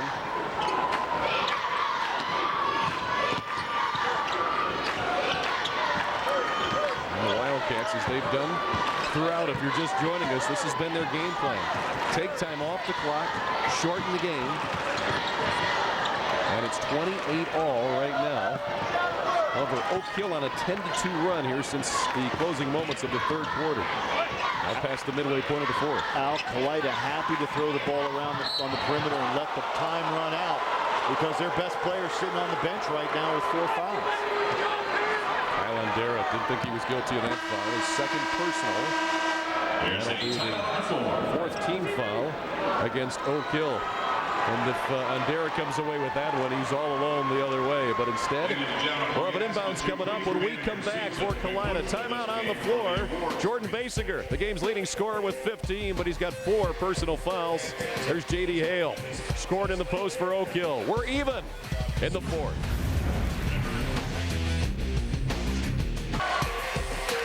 The OHSAA Basketball Championships are brought to you by Farmers Insurance. Farmers, get you back where you belong. 28 all, Kalida, Oak Hill in the Division 4 state final. Our first of 4 state championship games here today on Sports Time Ohio. A look at the fans for both sides. They both traveled very well. They have some huge numbers here for the small schools. The last Kalida player to score a basket, besides Basinger, was scored by Matt Warnicki with 3 minutes and 34 seconds to go in the 2nd quarter. That's a half a basketball ago. That tells you how important Basinger is, and he's still sitting on the bench right now with those 4 fouls. 3:48 left. Again, I expect Kalida to take the air out of the basketball and really make, allow some time to go by. Basinger's on the bench. 3-pointer just missed by Matt Warnicki. Rebound for Kyle Ondera of Oak Hill. Or they fire up a quick 3. Well, now the Oaks have the opportunity to go back on top for just the 2nd time today. And it would be the first time since the 2nd quarter. Austin Hale. Some 3-pointers today. Good look down low. Borden from J.D. Hale. Score the layup. Great play by J.D. Hale to realize that he was double teamed. Time to pass the basketball off to a teammate for an easy layup. It's time for Jordan Basinger to come back in this basketball game. No reason to save him. 5 points for Borden. Oak Hill, their first lead since the second quarter. Jumper for Schnipke. We're tied once again. Scott Schnipke delivering the little jumper there. And it's 30 all. Good cut by Schnipke into the lane. He's a three-point shooter, but he showed there he realizes how to score inside, too. Ondera for 3. Rebounded by Justin Colley with 2:30 to go. And Kalida wants a timeout. I think they're going to get Basinger in. You're right, Tony, with 2:26 to go now. In a 30-all game here in the fourth quarter, Kalida will use one of their timeouts. Both teams now have 3 timeouts remaining. And if I'm Kalida, the way things have gone, I'm playing for that last shot. I'm going to go to Basinger with about 10 seconds if all goes well. Yeah, no surprise there. If Kalida gets a basketball coming out here and does anything but stall it, it'll be a surprise. Well, Tony White, just like you and Brad Sellers back in the 80s at Ohio State, J.D. Hale is a big man with some vision. He can dish out the assists. Yeah, Brad didn't pass the ball much back in the 80s, but I remember doing it myself a couple times. But that's right, J.D. Hale catching the basketball down low, using good court vision. It's a big guy. You've got to be able to get up there and sometimes shoot it, but sometimes pass it. And he did that on that possession. Tony, we talked about the keys to the game beforehand. Here's where we're at right now. You know, Oak Hill, their big guys inside create the offense. We saw in that last possession. They've been doing an okay job of that, but not so much. I think J.D. Hale has to be a bigger part of this game in the last 2 minutes and 26 seconds. You know, the Kalida team basketball, they have played team basketball today. Move the basketball around until they find a good shots. 7 assists on 12 made field goals. That's pretty good. And I think, you know, both these teams, it came out a little slow, but I think Kalida has played like they want to be the champion more than Oak Hill. But, you know, this game is tied. So really, it doesn't matter what happened before this. Who wants to be the champion over the last 226? 6 ties and 2 lead changes here today in the Division IV state title game, and Jordan Basinger is back in to replace Preston Ellerbrot for Kalida. Oak Hill in the man-to-man. There's Basinger playing with 4 fouls. He's the game's leading scorer with 15 points. Schnipke, a turnaround jumper in the post. Right there, Schnipke comes alive late. He's got 4, and it's 32-30, Kalida. Huge 2 buckets by Schnipke back-to-back. Now a timeout for Oak Hill with a 2-point deficit here. So Schnipke has just 4 points, but he scored them both here in this last minute. Tremendous points, and I think with Basinger drawing all the attention on the defensive end for Oak Hill, you see Schnipke able to really get loose and score some points in the post. I mean, 3-point shooter, turnaround jump shot in the post. He did that in traffic. In traffic. Look at this. I mean, you don't see it. It's not so easy from the inside as if from the 3-point line. That's a tremendous play. I mean, and you need players to make those types of plays if you're going to win a state championship game. And that's Kalida getting some good shots down there. And Schnipke has scored all 4 points in the last 54 seconds. He was the leading scorer, averaging 13 coming in. Now our Farmers Insurance sideline reporter, Andre Knott. Oak Hill's looking to try to avoid the double whammy as their girls basketball team was a runner-up last week. J.D. Hill's father, Doug, coaches the girls. Look for Oak Hill to run their offense through J.D. Hill. You just did a great piece on him. They're going to try to cut off of him and run once they get the ball over the court. And they do so with Borden as the Wildcats provided some defensive pressure. Now Kyle Ondera with it out top. Man-to-man defense here for the Wildcats, Tony. Forcing a lot of that today. That's right, forcing Oak Hill to play some offense with pressure, and they weren't able to handle it. Tried to go into Hale, and it's stolen away. Basinger had it in his arms. He hands off to Colley. Now to Basinger, and the Wildcats come ahead. That was the first turnover of the second half for Oak Hill. No choice for Oak Hill but to get up and play some tough defense, get in passing lanes, try and create a turnover because Kalida's not shooting. I hate to tell you, Kalida's not shooting unless they're getting fouled. Kalida now trying to hold on to the ball. Here's Basinger. We've got a timeout called by Kalida with 1:11 to go. Their fans like pogo sticks behind the baskets, jumping up and down, saying, hey, we can pull this off here today. And boy, what a run it would be. But with 1:11 to go, it's still only a 2-point game. That's right. Oak Hill right now in that huddle, they're trying to figure out how do we create pressure? How do we get Kalida to turn the basketball over? Because there's not going to be a defensive rebounding opportunity for Oak Hill. Oak Hill is going to have to create a turnover here or foul if they want to get the ball back. Hey, Indians opening day at Progressive Field is right around the corner. Opening day always fun. It's on April 10th this year. Join Bruce Drennan and the All Bets Are Off staff on the plaza. Outside gate A, legendary Bruce Drennan, the Hall of Fame member. He'll be out there at 1:30. Plus, enjoy a live band, prizes, and more. Opening day, April 10th. Don't miss the fun outside the ballpark. It starts at 1:30. And, of course, if Bruce Drennan is there, you know it's going to be big. Absolutely. Now, Oak Hill has 2 fouls to give here before Kalida's shooting free throws, so they can be super aggressive, as you see right there. Super aggressive on the defensive end, try and create turnovers, because they've got 2 free fouls to give here. There's one of them, but that's the 4th personal foul on J.E. Hale. The 15th foul against Oak Hill. So now with 1:07 to go, as you said, Tony, Oak Hill can get it right up in their face. This is Basinger. Hale's playing him with those 4 fouls. There's the double. Callie's got it. And Andera reaches in from behind. That'll be Kyle Andera's 3rd personal foul. Team foul number 6. 59.3 seconds to go. And they still have to commit one more before the Wildcats head to the free throw line. Free throws today, 3 for 5 is Kalida from the line. Not many free throws for either side. Oh, Schnipke wide open, not going to take it though. For Oak Hill to get out and foul. And the man is Matt Warnicki, who gets fouled. It's on Kyle Borden. Or I'm sorry, Ryan Borden. That's going to be his 4th personal foul. So Borden, Andera, Borden and Hale have 4. Andera has 3. And Warnicki a 1-and-1 situation. On the season, Warnicki 82% from the line. He's their best free throw shooter. First one up, good. The formula is simple for Kalida now. Make your free throws, defend the 3-point line, don't allow any threes. You win this basketball game. So you got to start making free throws. You can't let 3-point shots go up on the defensive end, and you're state champions. Now Warnicki, fine game defensively. And now for huge free throws. He missed the second, so he splits the pair. He's got 7. And Derek comes ahead with a 3-point deficit. Do you look for the 3-pointer now? No need to look for a 3. Still 40 seconds left in this game. You can take a quick 2 inside the 3-point line, going to the rim. Oak Hill, a little sloppy with the basketball. Yeah, Borden, though, gets it off the save from Sloan. And a timeout called by Coach Person.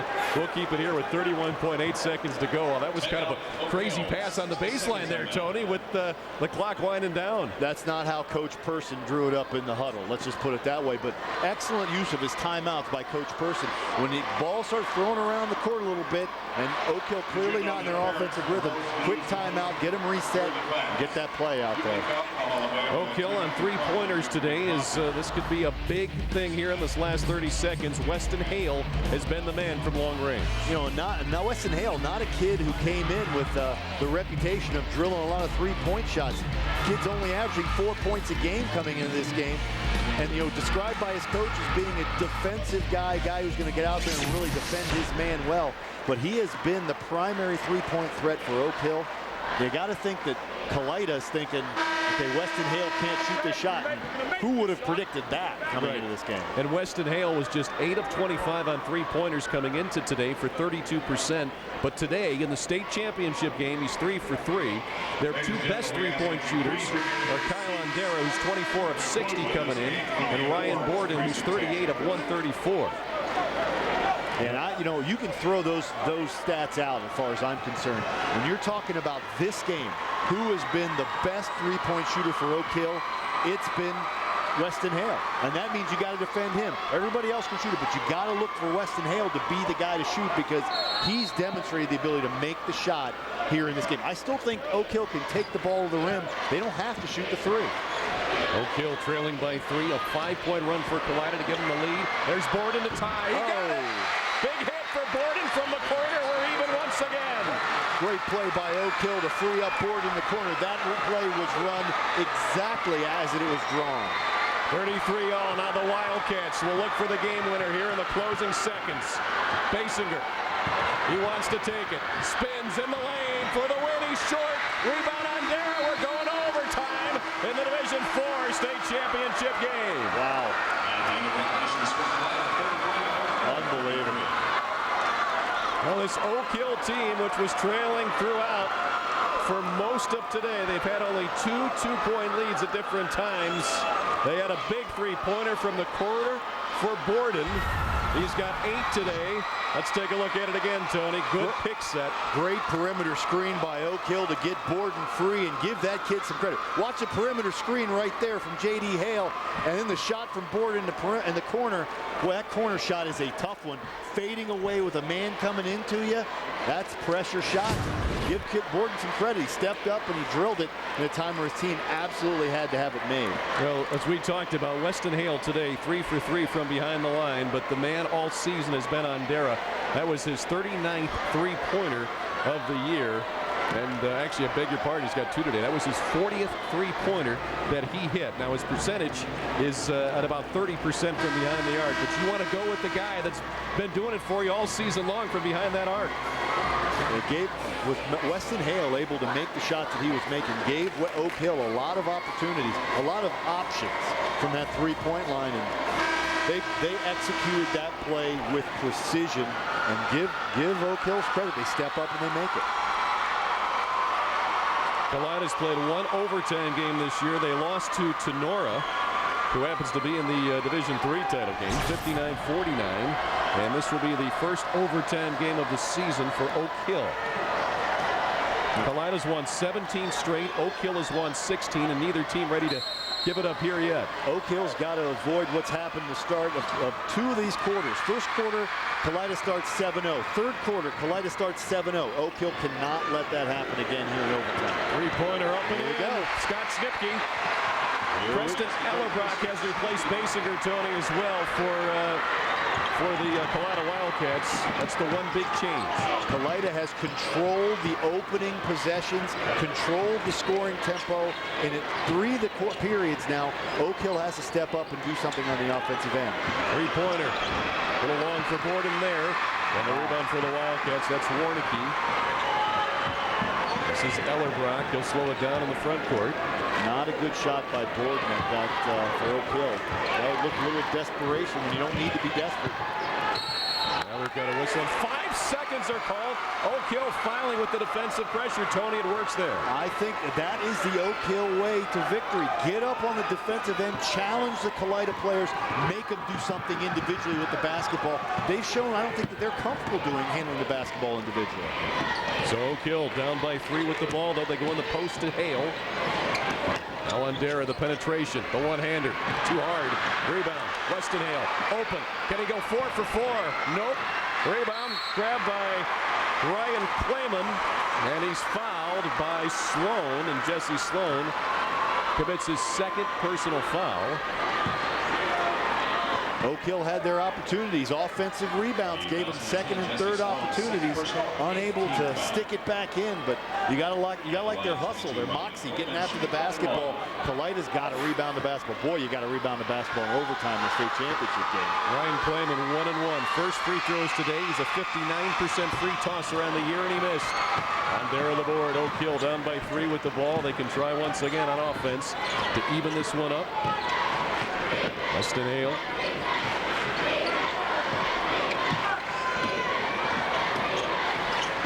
Yeah, no need for a three-pointer if you're Oak Hill. You got plenty of time. Jesse Sloan to the bucket. Couldn't get it. Rebound by Scott Schnipke. The Wildcats will slow it down. Oh, Ondera almost picked the pocket of Justin Colley, but he maintains possession. And now the Wildcats with 2:20 to go in the first overtime and a 3-point lead will call timeout. So we'll keep it here, 36-33 as Kalida. It's funny, Tony, yeah, they start off the quarters with, they'll take a couple of quick shots, they get the lead, then they just take the air out of the ball. Basinger comes back in this basketball game to give Schnipke some help. Schnipke has been able to make some significant shots for this Kalida basketball team. You know, he's been a kid who's really stepped up inside the three-point line like you see there, and post moves, making post moves down low. For a kid who's known as a guy who can shoot from the three-point line, as you see here, he can do that. He has been offensively in the second half and in overtime able to create things inside the three-point for Kalida, and that's given them a curveball when Basinger's sitting on the bench with his 4 fouls. That's given Kalida the ability to do something different that Oak Hill, I'm sure, was not prepared for. 7 points, 6 rebounds for Schnipke in all 34 minutes. He and Justin Colley have played the entire game, including overtime for Kalida. while Sloan, Andera, and J.D. Hale have gone the distance for Oak Hill. Basinger back in this game now for Kalida during that timeout. Oak Hill, you can't sit back because you know what Kalida's going to do for 2 minutes and 18 seconds. They're going to dribble it around, let the clock go out. Oak Hill, you got to get up. You got to get in somebody's face. You got to be good defensively. Andre Knott had an opportunity to listen into the Oak Hill huddle. Andre.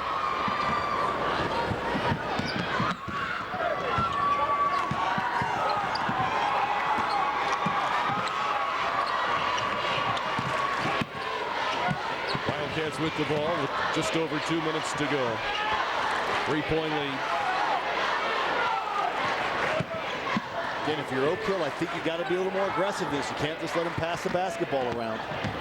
Basinger in the post. Kicks it out top. The Wildcats with a 3-point lead, content to make Oak Hill do something. Hale there. J.D. Hale guarding Jordan Basinger. He's got 4 personal fouls.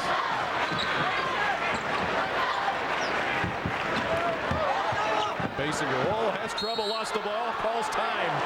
Just got the timeout in. Alertly calls time when he fell down. Great mental play by Basinger to realize he had lost control of the basketball. He was about to commit a turnover before the all-important turnover. Calls the timeout.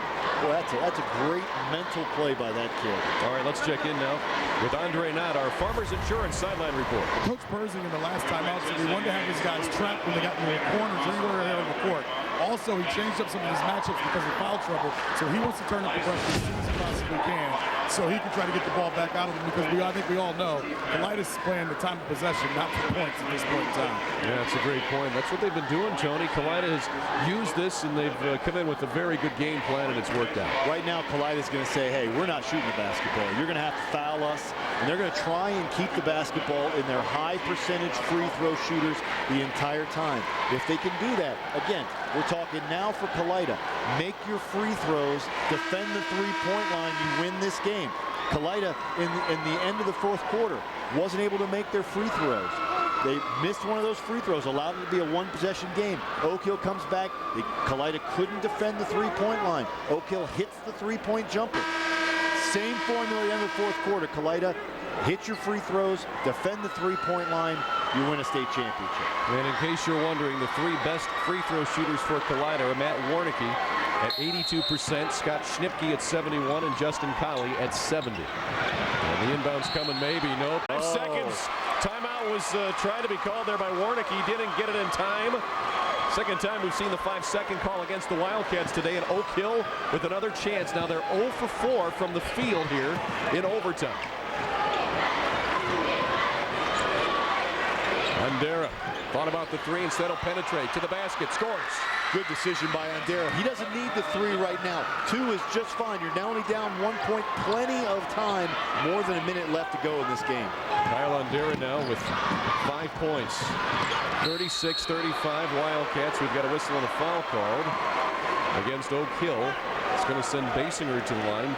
Jordan Basinger, 52% from the stripe on the year. And foul on Hale. Believe it or not, his first personal foul. That's the 9th against Oak Hill. Let's watch this drive again by Andera. Andera with a good decision, not shooting the basketball up from 3. Didn't need to. Saw the lane, drove in. Nice basket under control. Basinger makes the first. He'll get the bonus.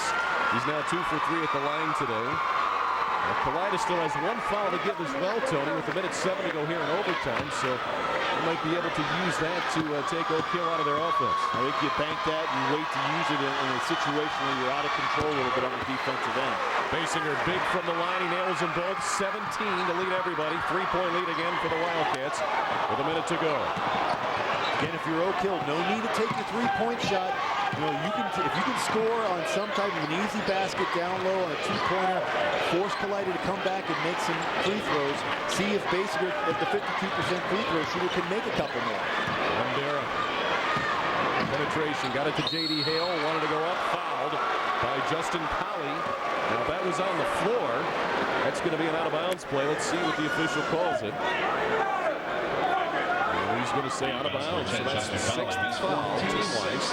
3rd personal on Colley, so they That's an advantage for the Wildcats. Absolutely. Now it's time for Oak Hill to get a little more urgent on the offensive end. They've got to score. They've got to take a shot here sooner rather than later. Time now under 40 seconds left to go in this game. Ryan Borden, same play that sent it to overtime. Fadeaway three. Tough shot. Oh, my, Ryan Borden. Where did that come from?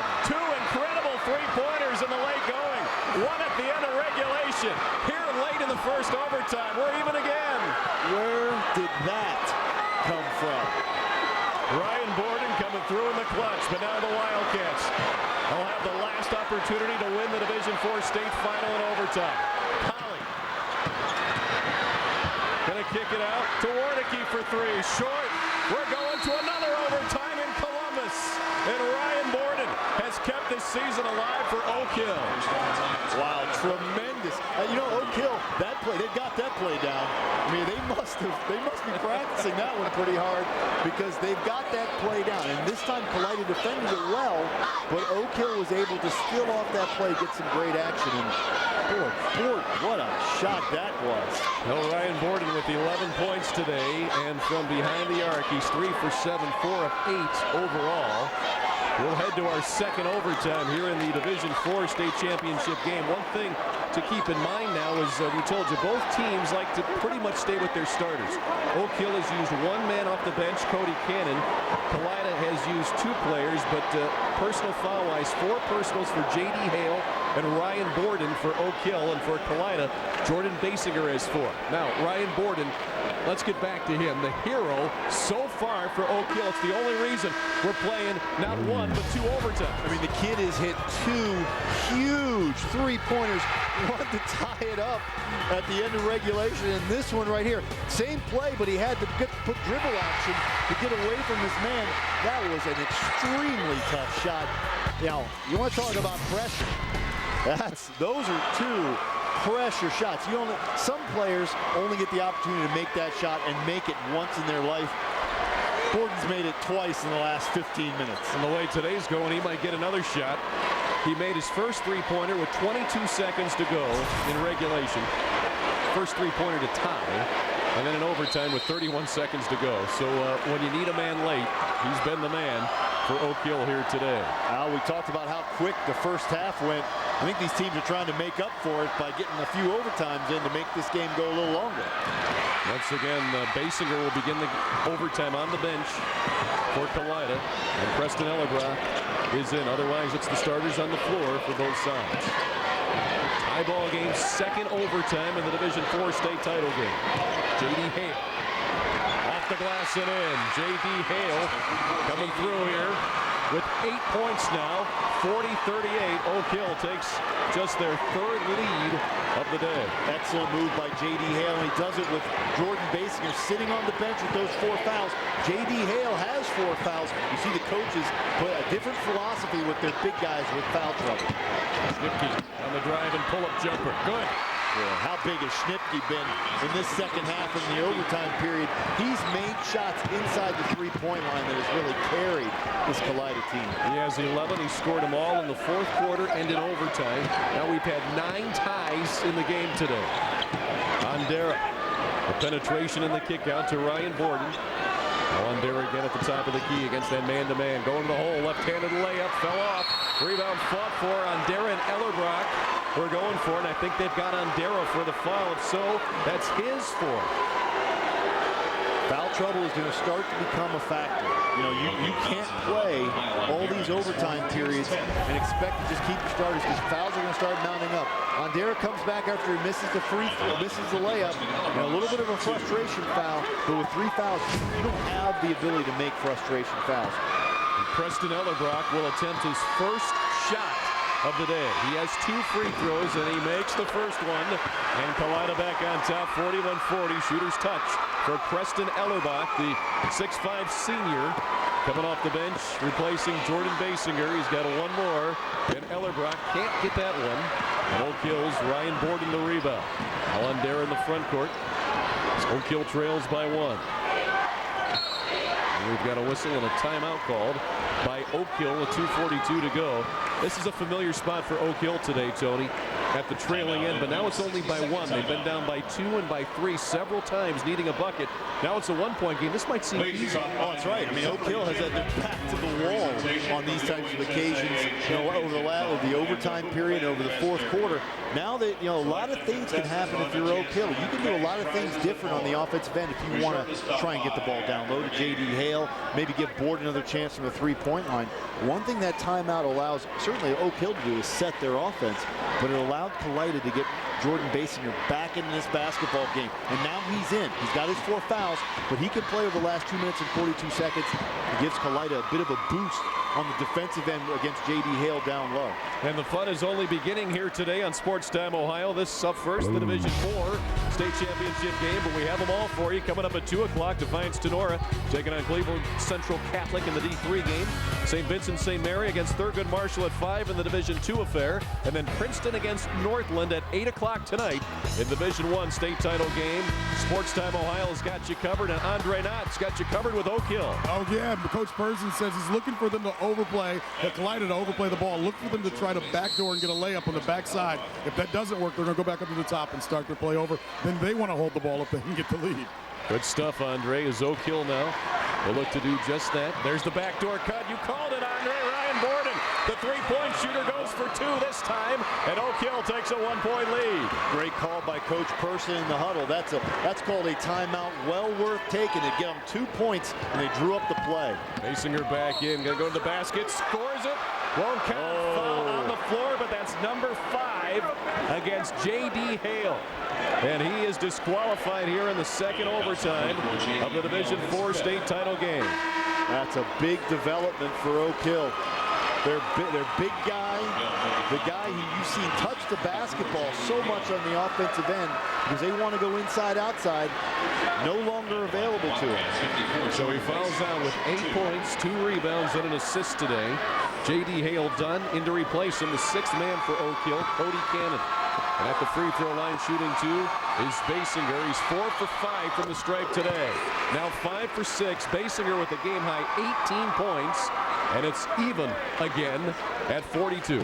Clutch player. You come in shooting 52% from the free throw line. You go 5 for 6 in the state championship game. Most of them in overtime. 6 for 7. That's a kid who stepped up and is playing the game of his life.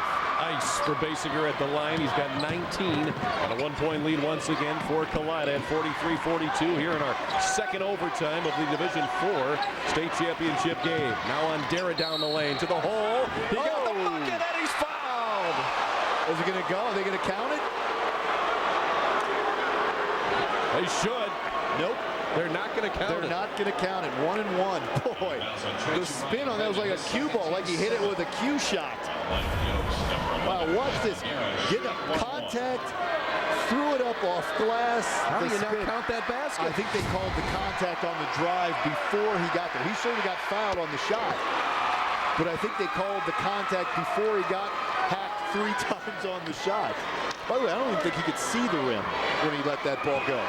So Andera ties it up at 43, just his 4th point today. You see the numbers, and he makes the next one. Andera clutch late. That last foul went against Clayman, and Ryan Clayman picked up his 2nd personal. That was the 7th team foul against Kalida.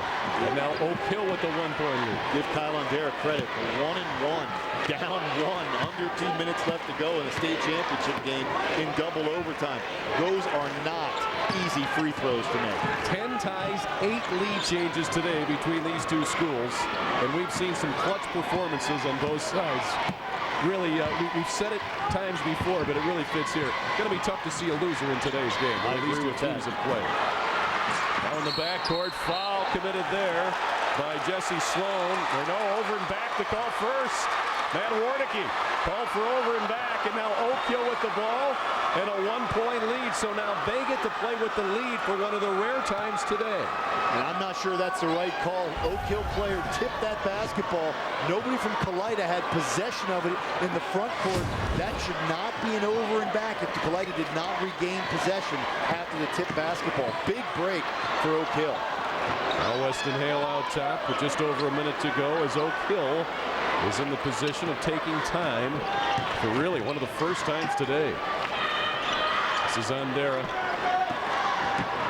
Now it's Kalida's turn. They cannot let Oak Hill just dribble this basketball out. And timeout called by Oak Hill.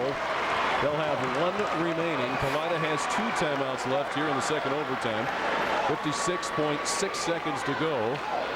44-43 Oak Hill, Tony. And the largest lead we've seen today was Kalida of 8 in the third quarter, 26-18. Oak Hill has had the lead 4 different times, and it's never been by more than 2. You know, Kalida had their opportunities to win this game. I'm not saying they're not going to win this game now, but they had the opportunity to salt this game away earlier in the end of the fourth quarter, end of the overtime, make free throws, defend the three-point line. Unable to do both of those back-to-back, and that gave Oak Hill the chance to make plays. And give Borden some credit, man. He stepped up and he drilled them.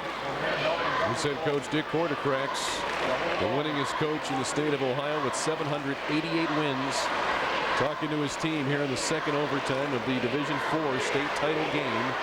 Trying to pull one out. It appeared several different times they were going to do it, but thanks mainly to Ryan Borden and a couple of late three-pointers at the end of regulation, and then at the end of the first overtime, Oak Hill has hung in there, and now the Oaks have the one-point lead.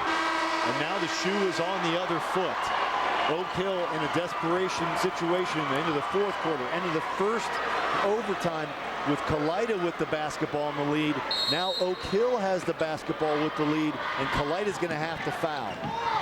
And there, he's only 44% from the line coming in, but today he made those 2 big ones. He'll bring it up ahead against Ryan Clayman. Now Weston Hale. This is Ondera. Wildcats playing tough D, but not fouling. Almost a steal. Getting himself off the floor is Clayman. Ondera now finds a double team. Gonna have to use the timeout. That's the last one now for Oak Hill, but now 29.8 seconds left. Tony, a bit surprised there's no foul? Yeah, I'm a little surprised by that because, you know, Kalida's not exactly an up-and-down team. They need some time to score points.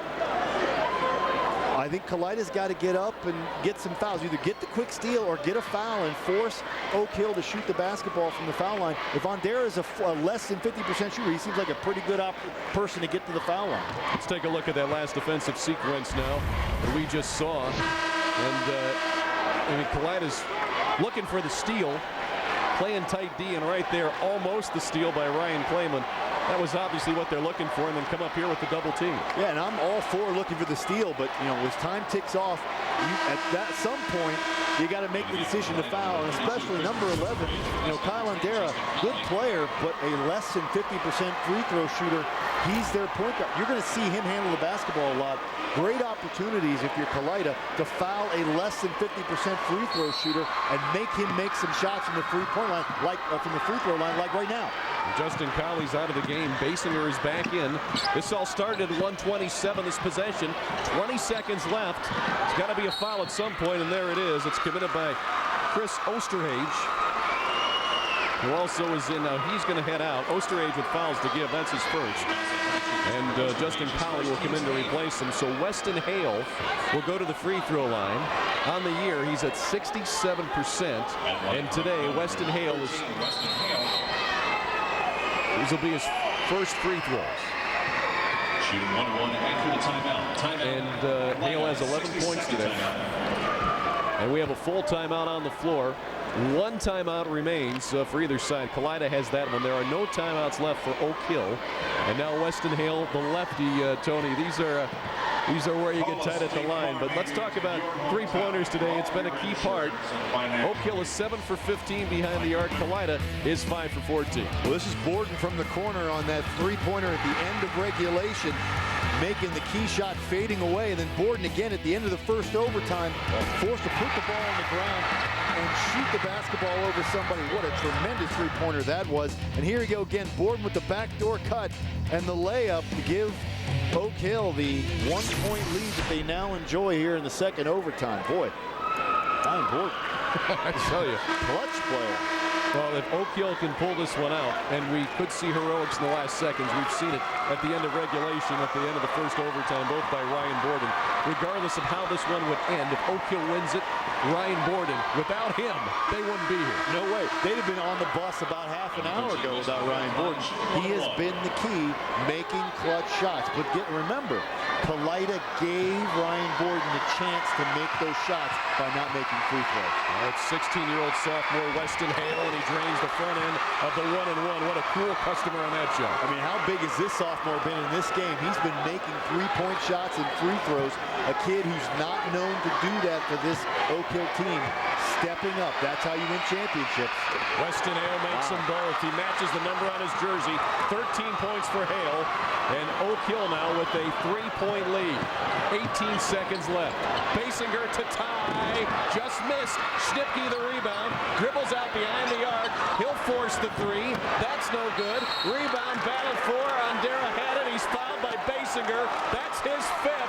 And now Oak Hill could perhaps breathe a bit easier as Kyle Ondera will look to seal it at the line. Great action there. Kalida had their shots. They had their 2 best three-point shooters in this game with open threes. Basinger's was a little deep, but it was open.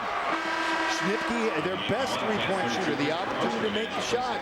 Neither one could put it down, and now Basinger with the foul. Basinger, look, he's got the wide open shot. It's a little deep, but it was open. Now Schnipke gets the ball back, takes it back out there. A tough three-pointer, but he's their best three-point shooter. They had their chances, but by the way, this game is not over. Now, Oak Hills has to make the free throws. If they don't make the free throws, they better defend that three-point line. So Basinger disqualified with 19 points, 5 rebounds. He's the game's high scorer. And here in the second overtime, Kalida has not scored in the last 2 minutes, 11 seconds. But Oak Hill from the field has done well. But at the free throw line, even better. 4 for 4. Ondera 2 for 2. Weston Hale 2 for 2. And now Kyle Ondera is back at the free throw line. From the field, he's only 1 for 11. From the line today, he's 3 for 4. He has 5 points and a game-high 9 rebounds, and he's the point guard. And a season free throw percentage of 44%. First of the 1-and-1 is good. Oak Hill up by 4. That should do it with 7.5 seconds to go. Kalida does have 1 timeout left. 6 points for Ondera. He'll look for 7. It's up. It's in. Wow. Celebration beginning for Oak Hill. Colley quickly up the floor. Colley for the 3 from the top. That's short. Rebound Oak Hill. 2 seconds. 1. Game over. Celebration for Oak Hill. They have their first state championship.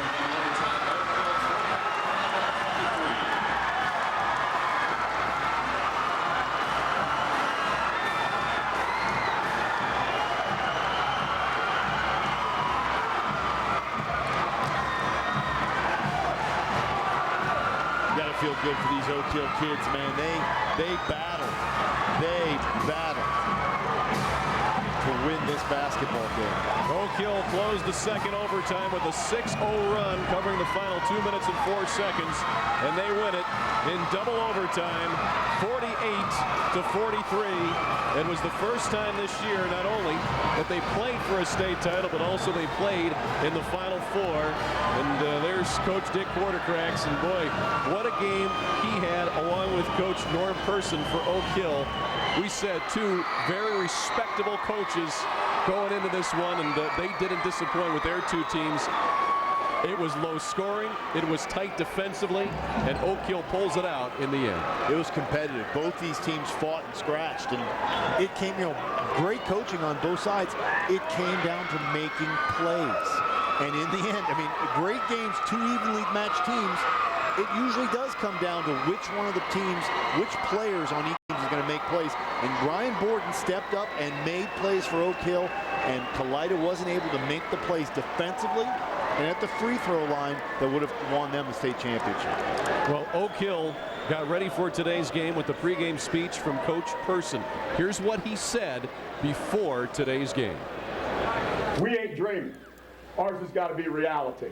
You ain't going to be here to watch things tonight. You got to make things happen, okay?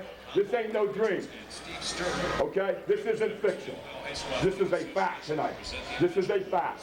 You belong to be the state champs in the state of Ohio. On 3, state champs. 1, 2, 3, state champs. So Coach Person, almost as if he knew that destiny was in their favor. And there's the man, Ryan Borden, whose three-pointer tied it at the end of regulation. And then a fadeaway three with approximately 25 seconds to go, tied it again at the end of the first overtime. And Ryan Borden with 13 points today, but two of the biggest three-pointers you'll see a high school shooter make. He made here today.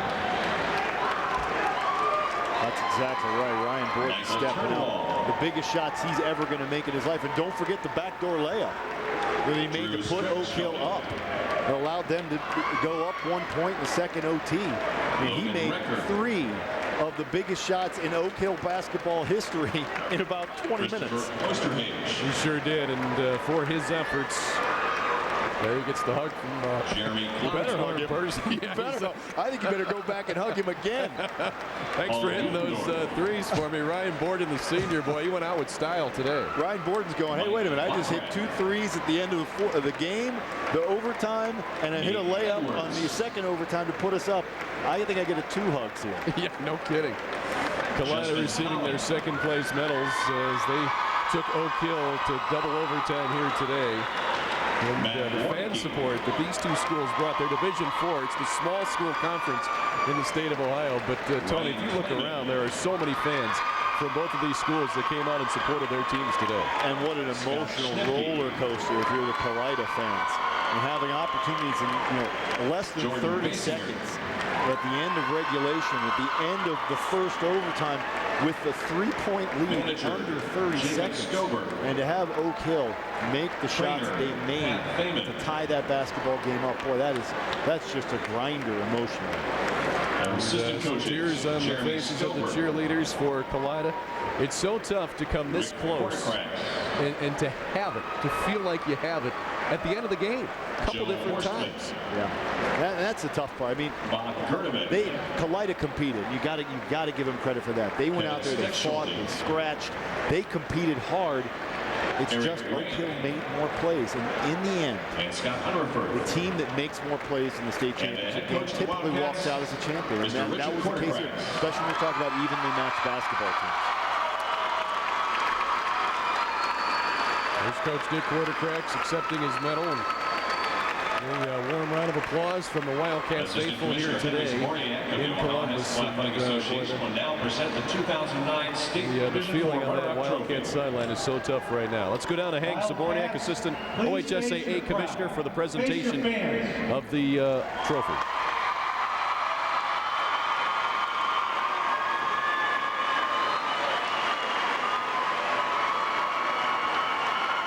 Ladies and gentlemen, what a great game we just saw. What a great game. Folks from Putnam County are used to watching great basketball, and the folks from Kalida never get tired of their great basketball players and coaches.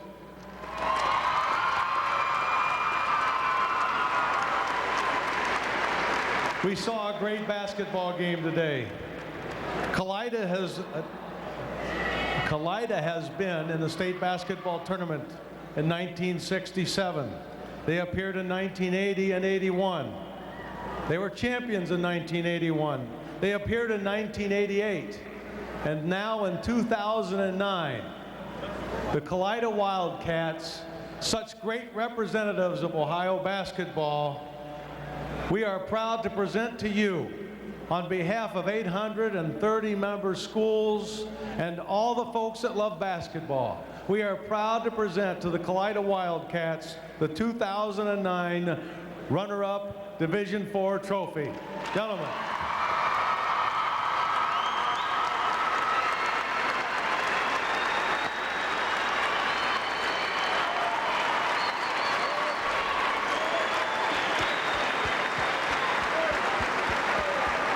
So the Kalida Wildcats, the second place team here in Division IV. This was the first double overtime state final in Division IV since 1999. That game went to triple overtime. Worthington Christian beat Fort Recovery 95-90. And now the Oak Hill Oaks will receive their medals as the Division IV state champion, their first state title, and the first time that they came down here to the state Final Four in Columbus. And this team and their fans are very excited to win it the way they did. Ryan Borden, a game-tying three-pointer with 22 seconds to go at the end of regulation, and then with 31 seconds to go at the end of the first overtime to do it. It's special. It's special whenever you win, Tony, but to win a game like this, it's always a game you'll never forget. This one even a little bit more than just that. Well, that and plus from where this program has come from. I mean, this program 4 years ago was not a very good team. They were nowhere near the state championship. They won 4 games the year before Coach Person came here. And then he comes here and now they've won a state championship. That makes it even more special when you're able to come from a team that has no shot to win anything to being the best team in the state in the division. That says something. So Oak Hill, who used just 6 players today. There's the 6-man Coney Cannon accepting his award, and J.D. Hale fouled out in the second overtime, so Cannon finished the rest of the way. They get it done. They had 3 players that played the full 40 minutes. Sloan Ondero's getting his award, and Hale. And all those players came up with big efforts today, but the biggest effort, as we've talked about, is this man right here getting his award, Kyle Borden, hitting those 3-pointers. And those were 3-pointers that weren't exactly open looks. No. He had a little pressure on both of them. No. I mean, you're talking Ryan Borden with a great screen here. He takes it, shot, and kind of fading in the outside towards the sidelines, able to make that shot at the end of regulation. And here in overtime, Kalida knew what was going to happen. They'd seen this play before. That's about as much pressure as you're going to get on a 3-point jump shot. And Ryan Borden able to elevate above the defender and shoot the shot with a hand in his face, fading backwards. And boy, that's called earning. Earning it indeed. There he is, Kyle Borden with 13 points. But 2 of the bigger 3-pointers that you'll see, not only in a game, typical high school basketball game, Tony, but to do it in the state championship twice when your team needed it. If he misses those, the awards are reversed here. Well, it's the ultimate clutch showing, and I think, that was something that you saw throughout this Oak Hill team. Time now for the presentation of the state championship trophy to Oak Hill. Turn this direction and face your fans. Ladies and gentlemen, let's hear it.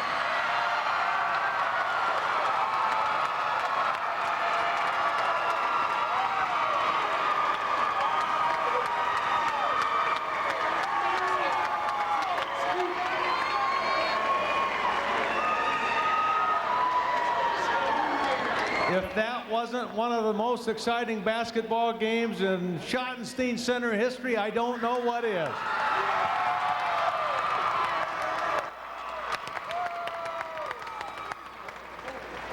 Fans from Oak Hill, I have to share one thing with you. Ryan made those 2 shots, and I just said to his team, what do you think? And they said, we think he's a show-off.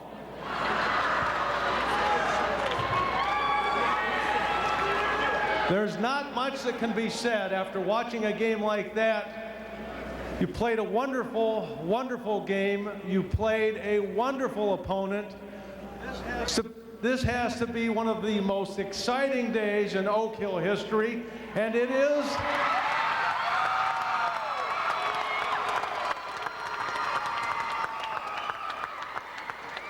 And it is a pleasure to present to Coach Pearson and the Oak Hill Oaks the Division IV Championship Trophy.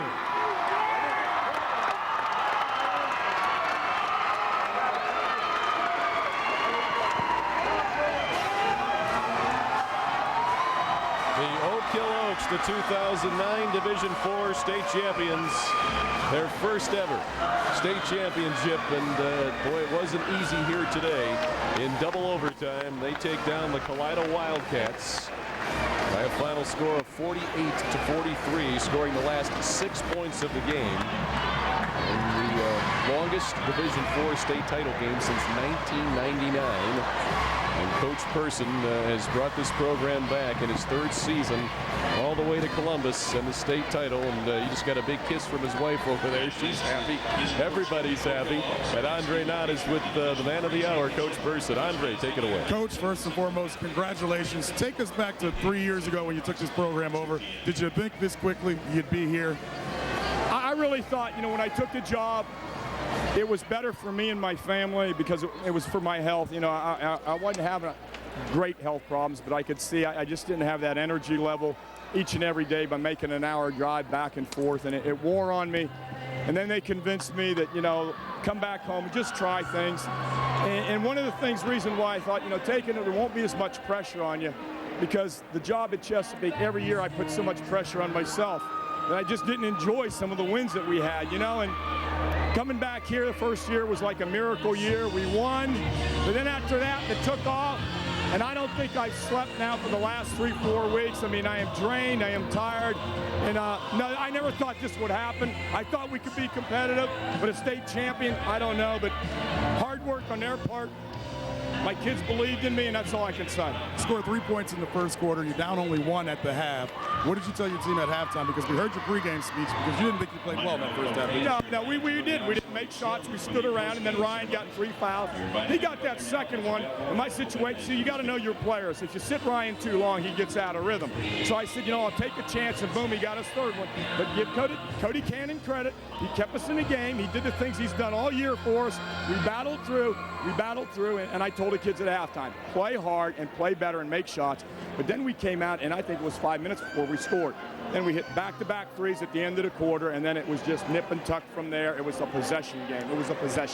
Great calls, by the way, on some of those plays late. Congratulations. Enjoy this and show everybody at home that towel that's not leaving your hand. The rest of in my hand tonight, baby. I stick with the towel, and, go Oaks, man. We believe, and that's what we kept telling our kids. We believe, and they started this, and we sure do believe. Thank you. Coach, congratulations. Thanks so much. All right, back to you, Al. That's a winner right there. All right, Andre and Coach Person talked about believing. Here he is at the end of the game. To his fans, a big thank you.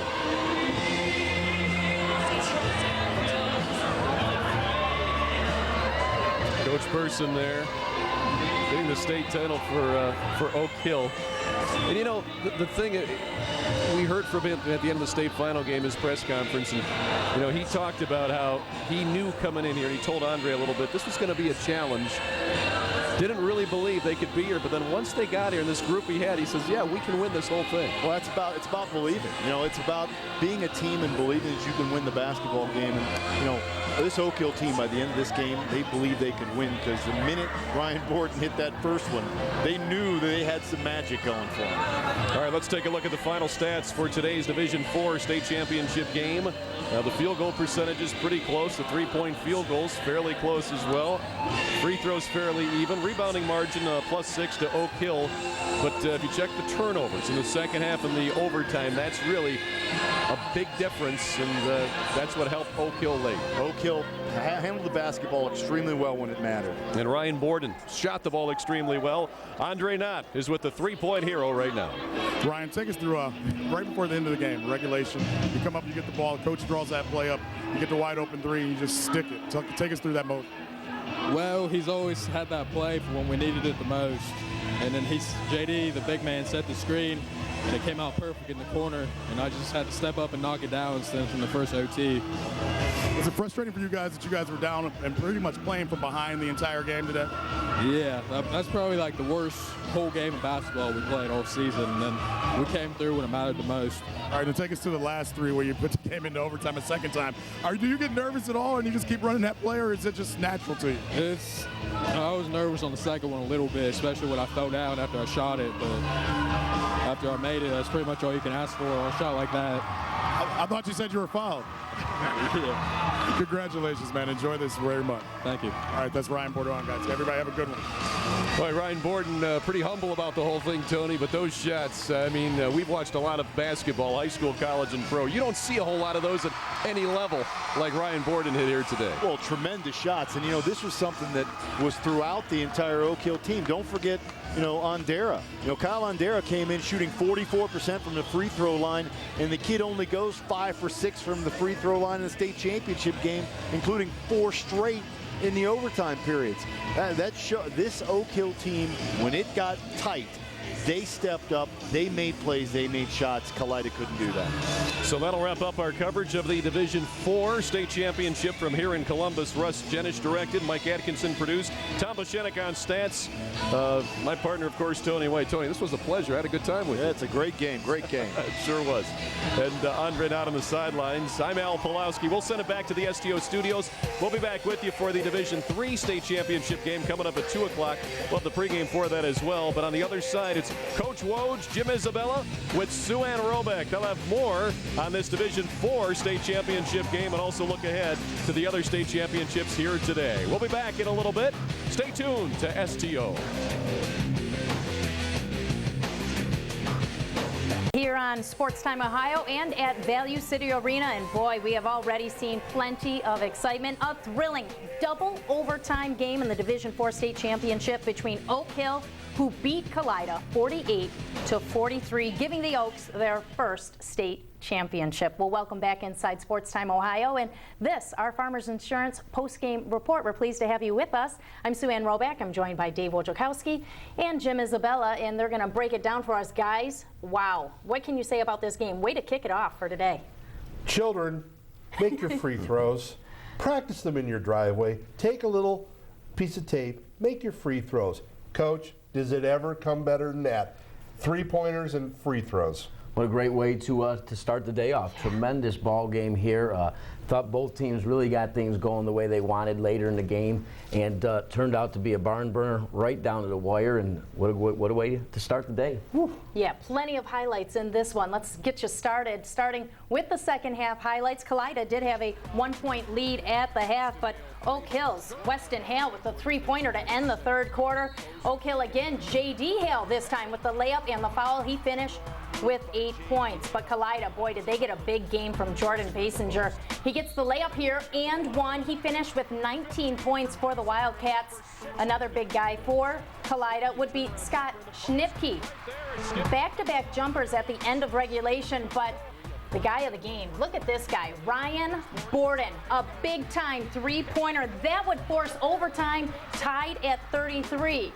But Schnipke would come up big for Kalida. He opens the overtime period right here, beyond the arc, finding nothing but net. That would put Kalida back on top, but Oak Hill was not to be denied.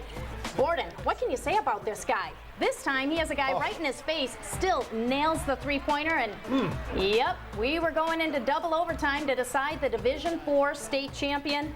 This is Schnipke taking it into the paint, pulls up for the jumper, gets it to go. Seconds later, Oak Hill down by 1, but not for long because the backdoor cut there was nice. Puts Oak Hill up, and they would stay in front for good. They get the 48-43 win over Kalida, as we mentioned, to win their first state championship. Well, and the thing was, Ryan Borden's 3-pointer, Coach and I were discussing this.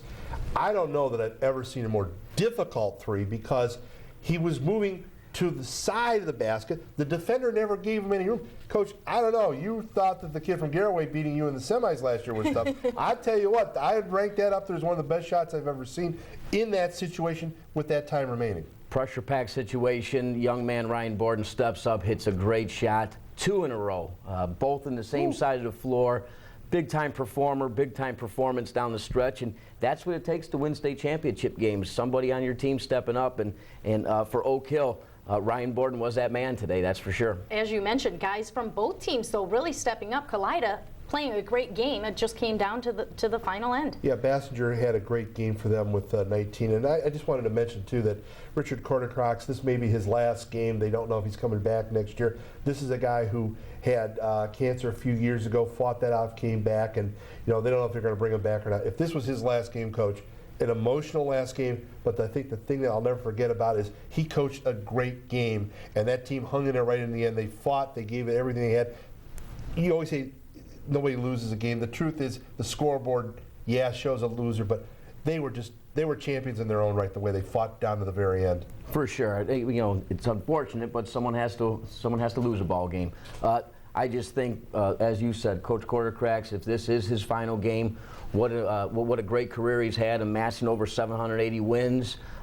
And just to get to this level today, what a tremendous accomplishment. People in Kalida, the community, the school can be extremely proud of those young men in that group. Well, we kick off today's coverage with a huge game like this. I don't know if it can get any better, but let's hope it does, because we have much more basketball to bring you, starting with Cleveland Central Catholic. They'll be taking on Piketon in the Division III championship. Excuse me, they'll be taking on Tenora. That's right. Thank you, Jim. Yes, in the Division III state championship game. In Division II, it'll be Dayton Thurman Marshall taking on Akron St. Vincent St. Mary. That'll be around 5:15, and then in the nightcap, the 8:30 scheduled tip-off between Columbus Northland and Cincinnati Princeton. That is sure to be a dandy, because a lot of talent on the floor when you're looking at the Division I matchup. Battle of the Vikings too. Both teams are Vikings, and Coach, I know you're drooling just looking at the talent out there. I mean, seriously, both sides are loaded. That's going to be a great game tonight, and we'll talk about that a little later. But congratulations to Oak Hill on a tremendous state championship for them today. Well, guys, I want you to stick around. We're going to take a short break. We'll be back at 2 o'clock for the next game. But now we are going to join Heartland Poker in progress.